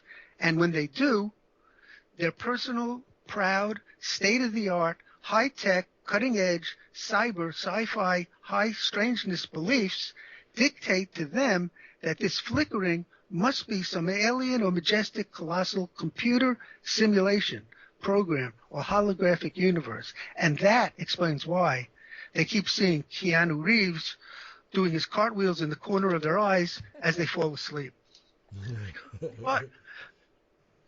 But it is the filter of our beliefs that dictate to us, each one of us, how we define, explain, and categorize the reality we see. Thus, this must be a hologram or computer simulation, which also blinks and flickers. Yet I contend that this is actually just the natural flicker and blink of consciousness creating reality, and what seems to be a computer simulation is what the actual process of reality creation looks like. The universe is not a computer simulation, but rather it is a consciousness stimulation, which is what reality is. It is not a hologram. It is our home. We do not need more and more public discourse on all the various UFO-related theories, and not stay. We do need more and more public discourse on all the various UFO-related theories, and not stay broken up in eggshells or factions, so to speak, like political parties. We need a wide range of public discussions and discourse to better help us to understand the amazing field of the UFO phenomena, I don't know, to ultimately best assess any disclosure that may occur by the government, the military, and or the scientific community.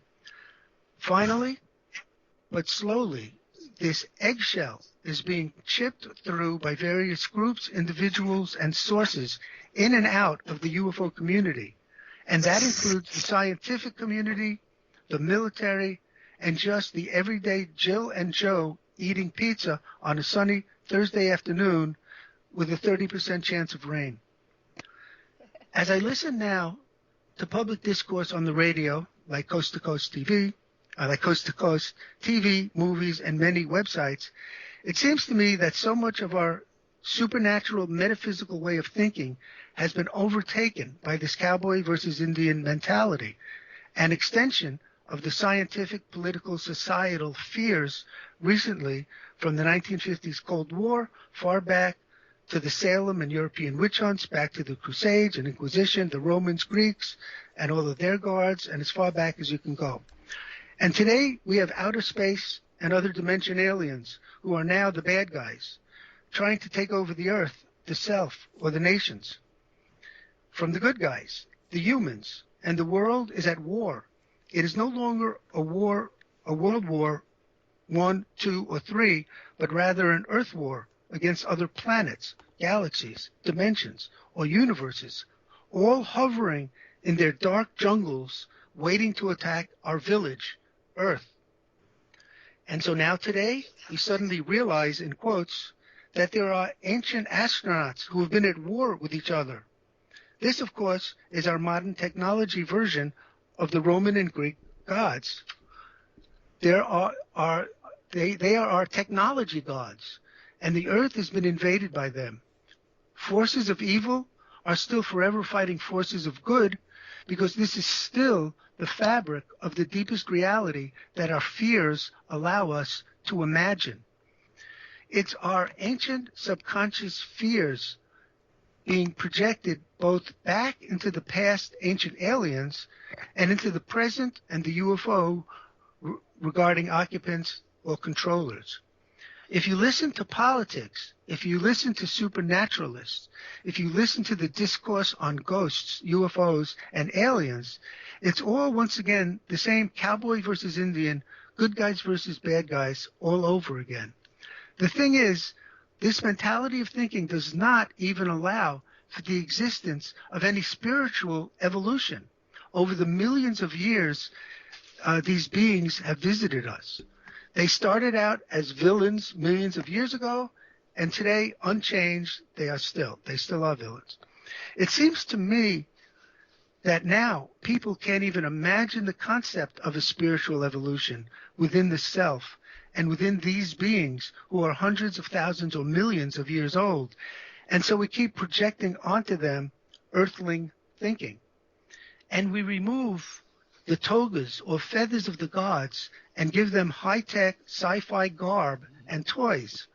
With their high-tech supernatural powers, and good versus evil all over again, enslaving selves, nations, and Earth itself, once again codified into group think. Yet, to me at least, it's really just ancient, old-fashioned, witch-hung, crazy talk blindness that's always been there, but now appears in a metallic glare guise with the cyber ports of technologies, electronic beeps, and quivers that dress it all up and make it all seem so super modern and in the know. But the use of technological terms and talking about super scientific instruments doesn't make this perhaps infantile and most primal of fears any different now than it always was yesterday or thousands of years ago. And thank you. That's the end of this portion of the presentation. I think that's terrific. I love it. I think you really covered the ground. It's totally wonderful. Okay. Well, and do you have any questions? So I'll go ahead. back a little bit. Yeah, any questions? The next thing it certainly fits into my way of thinking about dominator versus partnership consciousness, and that's certainly one of the powers of your work is you're showing how our mind keeps recreating something that's happening inside of us, that we are split from our spiritual sides to the degree that we have to see that however we clothe our projections, but it's still inside of us, and these are parts of us that and I think that your essay just pulls it all together so compellingly. I loved it. Thank you so much. No, thank you.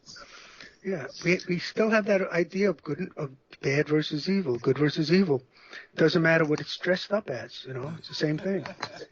Right, we're always polarity consciousness and self and apparent other and divide and conquer. Divide and conquer. So how do we come into unity? I'm a child of the 60s. I was born in 54, right? And we're all going to become one and unity consciousness and kumbaya and suddenly, not suddenly, over the last 56 years, we've come to this extreme polarity. We've always had polarity, but it seemed like we were heading towards a different future, a different reality. So, okay, so... I interrupt for a minute. Go ahead, you can interrupt. Because in the 60s, one of the things, I was born in 1950, so I'm part of that. When rock groups first started, becoming their own, writing their own songs, when the groups and the audience, basically looked the same and talked the same and thought the same, generally speaking, the audience looked like the people on the stage. There wasn't this separation of, these big shows with all the lights and dressed up in fancy clothing, and you see people dancing on shows now, award shows, and it looks like things from Las Vegas or those musicals from the 40s. But there was a togetherness that you knew that there was a camaraderie of thinking, which I think you're talking about. Where I noticed that actually very recently was when I was seeing people on TV talking how they felt that Trump lost, and that Biden won. Some of them were crying. They were so relieved. That's the same connection. Those people, and these are mostly Democrats or whatever, but their reaction to Biden's victory is simpatico with the audience, the way the rock groups were simpatico with their audience. Yeah. So there is still connections that exist that are there to also be looked at or focused on. It's not all that separate. If you look at this difference, of course, that's what you'll see. But remember, about 75 million people voted for Biden, and that's with all the voting restrictions, with taking away the mailboxes, giving false information all over the place. I think if the elections were like normal elections with no interference and people could get to the voting booths, and I believe it would have been, 80%. Well, it would have been a huge win. I mean, huger than 80 million people or 90 million people. Because the numbers we get are after the restrictions have taken place. People have been removed from the rolls. People can't get to the polls. et cetera, et cetera. The post office slowing down the mail. All that talk stops and says, well, it was this and it was that. And they don't mention all the ongoing interference that occurred. They forget that in this talk about the results. Right. But all those things occurred. So I'm saying that there is a togetherness still today. But you have to, I guess, see it. It's not that there aren't differences as well. Back then, there were differences. Remember the hard hats and the America Love It or Leave It and the Nixon people? Yeah, the Nixon. There were always this separation, but there's also a togetherness. And it's that togetherness and separation still exists, although, like you said, it seemed to be more defined, separate, and I think that's because of Fox News and technology that really spews these lies that separate us. So how do we get I think we talked about this right before we went on the air live, is that people don't understand how we have been traumatized. It's been traumatic for us to hear about kids being taken away from their parents, and 666 will never find their parents again. It's outrageous. It's traumatic to watch, George Floyd be killed, and then I started Googling all the other times, and it was like there are hundreds of these killings by the police of innocent people. There were even, people that were mentally, compromised, and so there's all these recorded killings, the police of these normal human beings, and so all these things that we've witnessed, and the threats of taking away our, all of our Social Security, the threats of taking away Roe versus Wade. I was a child of the 60s, and my girlfriends got pregnant, and they had these children when they were children, and it's like, that was traumatic, right? And that was a huge celebration for women's rights when we won Roe v. Wade, and now they're going to take it away. They've got this born again lady who it's no longer separation of church and state. We're being this is a religious belief about abortion, and this is going to be forced upon us, and women are being sent back 50 years. Our racial wars, riots and stuff are being sent back, 50 years. Well, we have to see what's going to happen. I'm not sure if what they're going to pass in the Supreme Court, if they do, affects the states that already allow for abortion, like let's say New York State. I don't think they're going to make override the states that already agreed to it. I don't know. But somebody joked about PTSD as the President Trump what do you call it? Stress disorder. President Trump's stress disorder, PTSD. I believe that's happened. That's happened at the whole country and the world, but for their own reasons, including Trump. There is this PTSD that the nation is suffering, and we're trying to get over. And that's why so many people cried when Trump lost, and they showed on the news people celebrating, and they said that's how people celebrated in dictatorial countries when the dictator lost. So everything's fluid. It's not ongoing. Nothing is now set in new stone, or it's all ongoing, and hopefully with our input, just as people talking, that adds to the world, and with people who make more direct decisions, things will flow in the better direction. So instead of, I try not to think in terms of all the things bad things that may happen with this or that.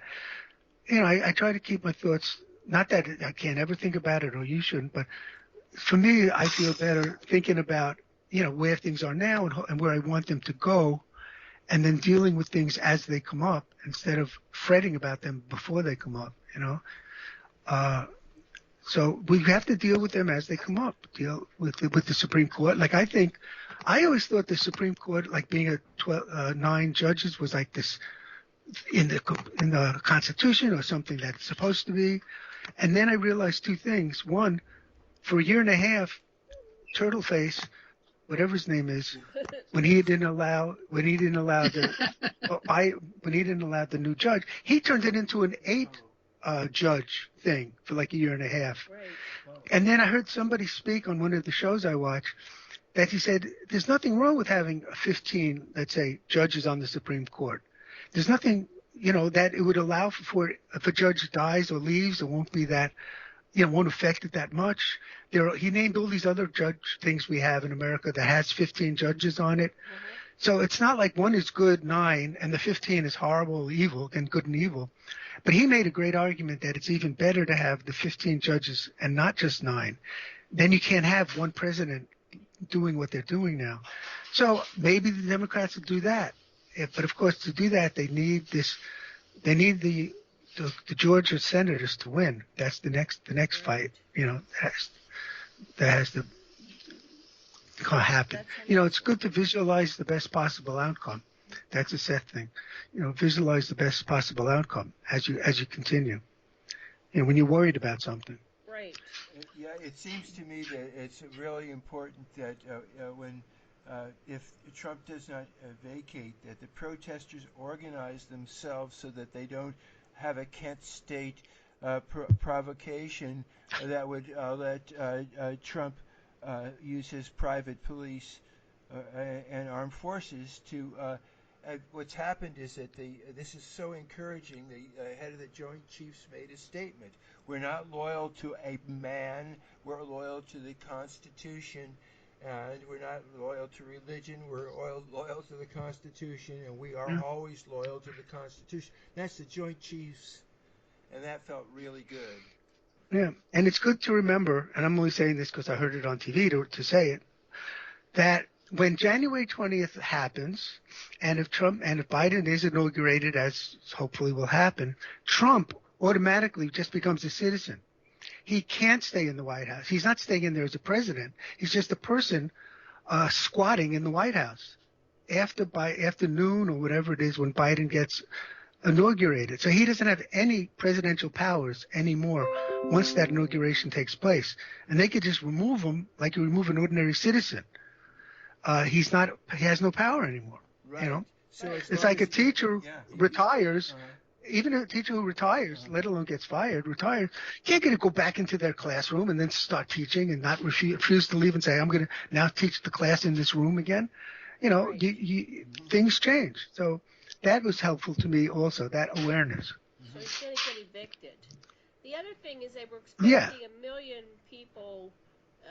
And they only had about 10,000. So then, what's her name, Kelly McElvaney or whatever, she came on and said, "We had 1 million people," and I think she's such a liar. They are addressing the lies. They said, "No, that was a lie," and then they showed the aerial, and they said the permit was for this park. The park holds a maximum of 13,000, and you can see it's very sparse, and it's not all Trump people either. The media is addressing the lies 100% better, but that's like the normal media, which I'm including MSNBC, CBS, the networks, but it's the Trump people. They don't hear any of that. They just hear Fox News and that it was stolen, and they have the expert on explaining why it was stolen. These are the people that have to be reached, and you have to somehow bypass Fox and other places and speak to the people directly. I know that Bernie, when he was running for president, he had town halls in these so-called red states. That's what they have to just do. Like we were talking earlier about being friendly to your neighbor and just talk. The Democrats have to have like groups that spread out and are friendly and go out and do town halls or talk to people in the red states and be friendly and talk about the problems they have in common and show that we're not these demons eating babies. Well, these people that's what it will take. They don't think that people died. They think that everything's fake news. The numbers are fake about how many people died. That's the group thing. That's still group thing. But when you meet one-on-one with someone or in a small auditorium or whatever, and you could just talk, and they could see you and hear you and understand, I think they still have this inner truth. I don't know what you want to call it. Thermometer. I don't know. That could be aware of that. It's much easier the group think to just believe, oh, they're all this, they're all that, and nobody's speaking, and the big monster is really, a friendly person trying to learn how to play checkers or something. It's easy to create monsters in your head when you don't see, in quote, the enemy or talk to them. So I think that's what it's going to take, this extension of this one-on-one type of discussion that did get people elected in red state areas, and just have that ongoing. That just can't stop, you know. Well, here's what's going on, like, for me and for Deborah. We have family members we can't talk to, right? And don't. And I've tried. I'm going to interrupt you for a minute. I'm sorry. I don't want to be rude. I don't think I'm being rude, but I don't want to interrupt. But I do want to interrupt. So anyway, let me just say, besides politics, just substitute for that a person who's been abused in the family. They tell the family, and the family doesn't believe them and ostracizes them. And they support the abuser, and that they say you're lying. You weren't abused. It's the same process. You don't talk to them. They become a toxic family, not recognizing reality. You just stay away from them the same way you stay away from Trump family members. But it's the same process. If you were abused and you know you were abused and your family is denying it and they're calling you a liar or they're telling you, you know, it's not so bad, whatever they're saying, you stop talking to them. They're toxic. Barrie, there's another and level, it's the same there's thing. Another level. What? There's another level What to level? this conversation. My brother just had heart surgery. He could die any time now. This is like his fourth or fifth thing, and my sister just had a stroke. So now I'm at this point where this might be my final conversation. How do I reach across the aisle? How do I reach? You can't. You have your final, don't. Your final conversation is that you love them. I do. And that you care about them. That's the conversation. That's the conversation. I'm so upset that you're sick. I love you so much. I want you to get better. I've had 25 years of surgery. I am not as deeply affected by his opinions of me. I know who I am and I love myself. Why I'm expressing this is I would love to have the brother I grew up with, who was my best friend, and have a real conversation. Then have it. Treat him that way. Just listen. Okay, let's say you're the brother. You're the brother. I'm you. You're the brother. And you want to get something across that I love you. I care about you. I do. I know we've had differences that are coming up, but I really love you as much as I did when we were younger. And remember the time we played on the rug and we knocked over the bricks, or, whatever they were, the toys, and the time in the yard. And that's the way I love you, and that's how I feel about you. That's what's important. You want to get that to come out of him. You want him to leave the conversation knowing you want him to leave the conversation. Wait. Like I would do at the town I'm saying, hall. Like you're saying. That's what you say to your brother. What do I say at the town hall? And my brother is the town hall. Forget the town halls. Forget the town. Oh, for a minute, forget the town halls. In the family, that's what you say to your brother when he's sick. You say everything I just said. How I love you. Remember when we did that? And, I know we have differences now, but that doesn't interfere with how much I love you. And I really want you to get better, and I care about you, etc. You want him to leave the conversation knowing how much you love him with these good memories in his mind. That doesn't relate to town hall. Town hall is a whole different type of communication. Okay, what would I say at a town hall? If I could do a town hall and we're allowed to have 20 people gathered with social distancing. I don't know. A town hall has to be a town hall has to be based on the person. It's not one thing forever. It's based on the beliefs and ideas of the person giving it. If I gave a town hall, I would be speaking more in the way I think and trying to the political, because I was talking more of the political thinkers and the Democrats and the people who have a lot of knowledge about politics and what's a lie and what's not a lie, and hopefully they could speak with compassion and empathy. Those are the town halls I was talking about. These people holding town halls with these Republicans and trying to see that us, the Democrats, the speaker, and who he represents are people like them who care about the country, who love the country, who want to work on the problems together. I guess it is similar with the brother in that way. That's what you want to leave that's what the political should leave the audience with. If I gave a town hall or you gave a town hall, the same goal would be in mind, but not the content of it. Because I can't speak as well about this political things or economics or other things. Off the top of my head, I think about how we all want the same thing, and I don't, but it's anyway, they're different town halls. I was only addressing these like political town halls that I think the Democrats should do. And candidates have done them, and that's how the Democrats won in some red state areas. Right. It's not like it's impossible. Right. It just has to be done. Right. Anyway, in I'm 50 just trying states. to wrap my head around it, because if there's a way to do it, I can do a virtual town hall. I can do, group speaking here on the internet. We could do presentations and visuals, and etc. There's some way of educating and opening up eyes so that we can, look into each other's souls again and see that we are connected. We're kind of doing that right now, in a way. But again, to do it, and I think that's a great idea what you're saying, and I would try to be a part of it. Excellent. I think, but the thing is, the thing is the mentality beforehand, like come up with terms and expressions that don't make the other person feel like they're less or wrong or lower. There has to be, like if you say to someone, I'm trying to open up your eyes, well, they think, well, you're calling me blind. What do you think? I can't see. I'm not blind. It's like an insult, even if you don't mean it that way.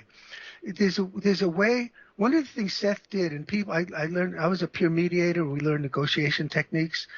But one of the things, you word things in such a way that it benefits. Like you don't say, if you're working in the office with someone who's really sloppy, you don't say, you're such a slob with all this stuff. I can't stand it. You say, we're in a business together, and I know we both want the best for our company. So it would really help us out when people come in. They see how things are together, and everything's neat and in order. Instead of like singling out the person you as being a pig, you try to word it in such a way that they agree with you, but you take the you out of it, the YOU, and kind of the blame out of it. And, it's possible. Once you start thinking in those terms, you can easily come up with things that do that. Seth had a way of doing it in class where somebody would come in, there'd be visitors, and the people there, well, the New York boys mostly, would like get on the guy's case and think that's stupid and what are you saying that? Seth would come through and make the exact points that we were making. But he would make it in such a way that like built up the person's esteem, that helped the person, instead of what we were doing, which was kind of just in a very common way, like tearing him down and calling him an idiot, so to speak. So but these things, he was teaching you how to frame things diplomatically. Yeah, by model. He never talked about it. That's just what he did, and I noticed it, and it very much impressed me, because they said, "Holy mackerel, he's agreeing with us in such a way that the guy feels happy," as opposed to this conflict. And it works in relationships when you're in a usable, not a toxic relationship, but in normal relationships. You take the blame out of it, and you say about what the goal is and what we have in common, and it does work.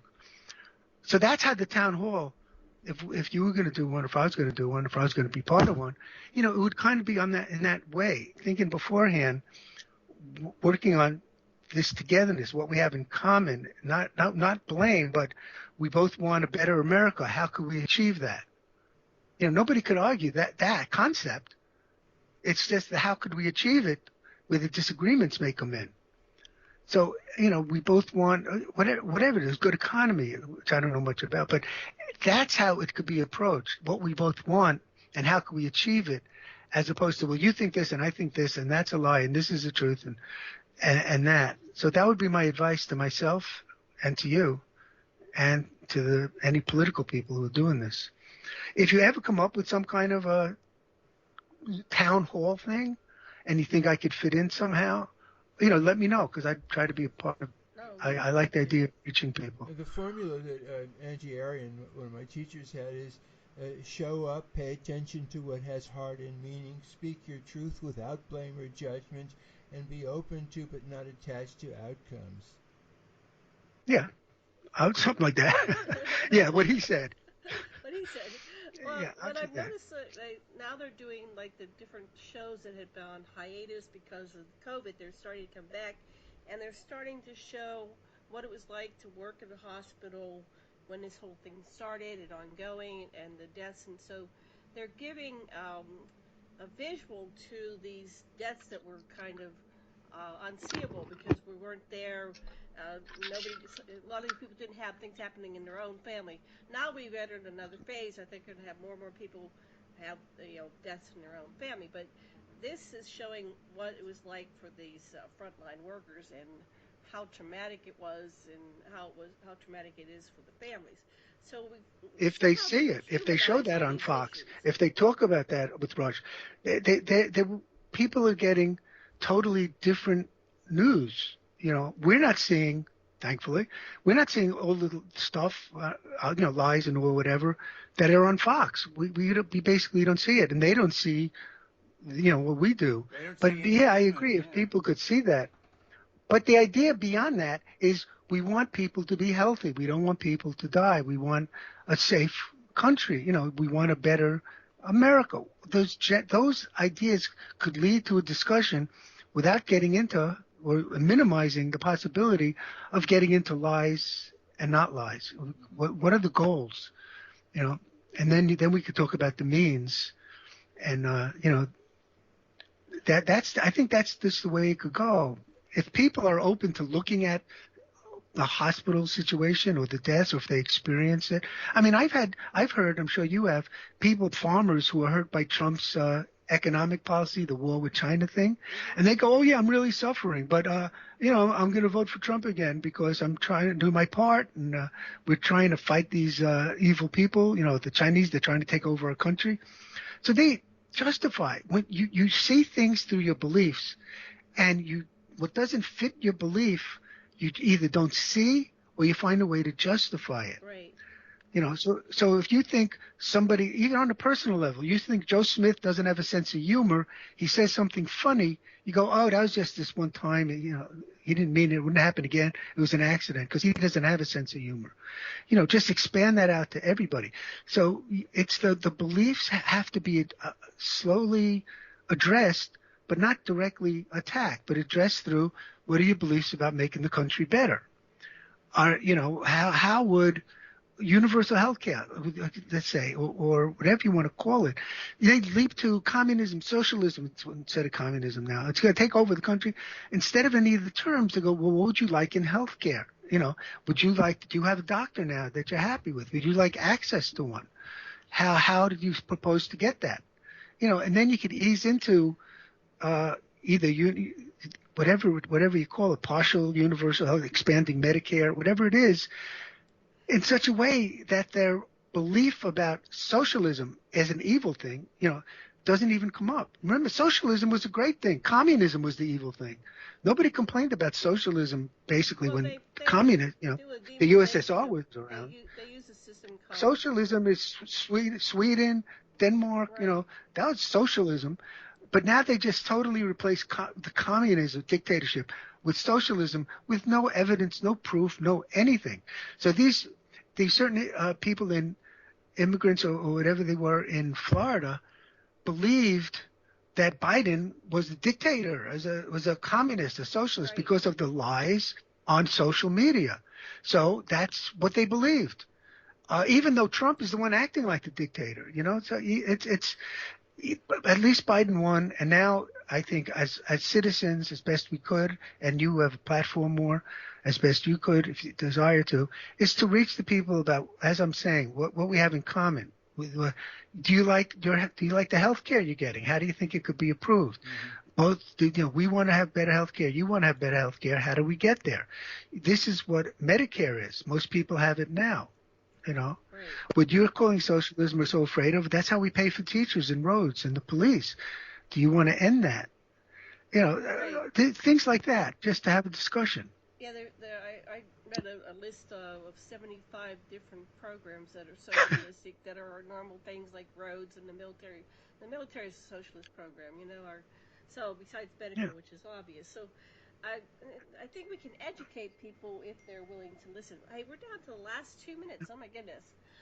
What would you like to say? Your final words? I was just going to say one of the things that the Democrats should do always, and in the Senate races, they should say all the things that Turtleface has blocked.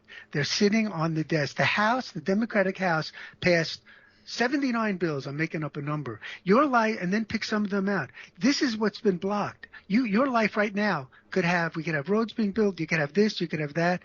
Everybody watching TV or an interview or anything should know some of the things that the Republicans are blocking, that the Democrats passed. It's not that they're not doing anything. The Senate is blocking it, and that's what has to be on everybody's mind, and on their lips. 10 different bills that could be reality right now if it wasn't for the Senate blocking it. And that's why you got to vote for the 2 Democrats in Georgia. Oh, yes. You don't want to block these things anymore. You don't want to block them. Right. That's what what they talk about. You've just got to get the Senate, and then they can stack the Supreme Court. It's critical. Otherwise, we got Mitch McConnell holding up government again, and it will just have temporary administrative reversibles and not real legislation. But just the fact that they could vote for these bills, that these things could be in your life right now, they would have been, and they could be, if only the Senate didn't block. Do you want to really block X, Y, and Z? If you don't, you got to vote for the Democrat. That's what they should do. Everybody needs to be financed and fed through this hard period. You can't leave anybody out, really. Yeah. Right. Well, we're out of time. What's your website, Barry? Do you have a website? How do people reach you? Oh, boy. Okay. My email is bargell, BARGELL @AOL.com. So any comments or questions? I have a Facebook page. I don't know the address. But, I'll put those in the show. We're out of time. Thank you, Barry. I'll talk to you offline. the music is so fun.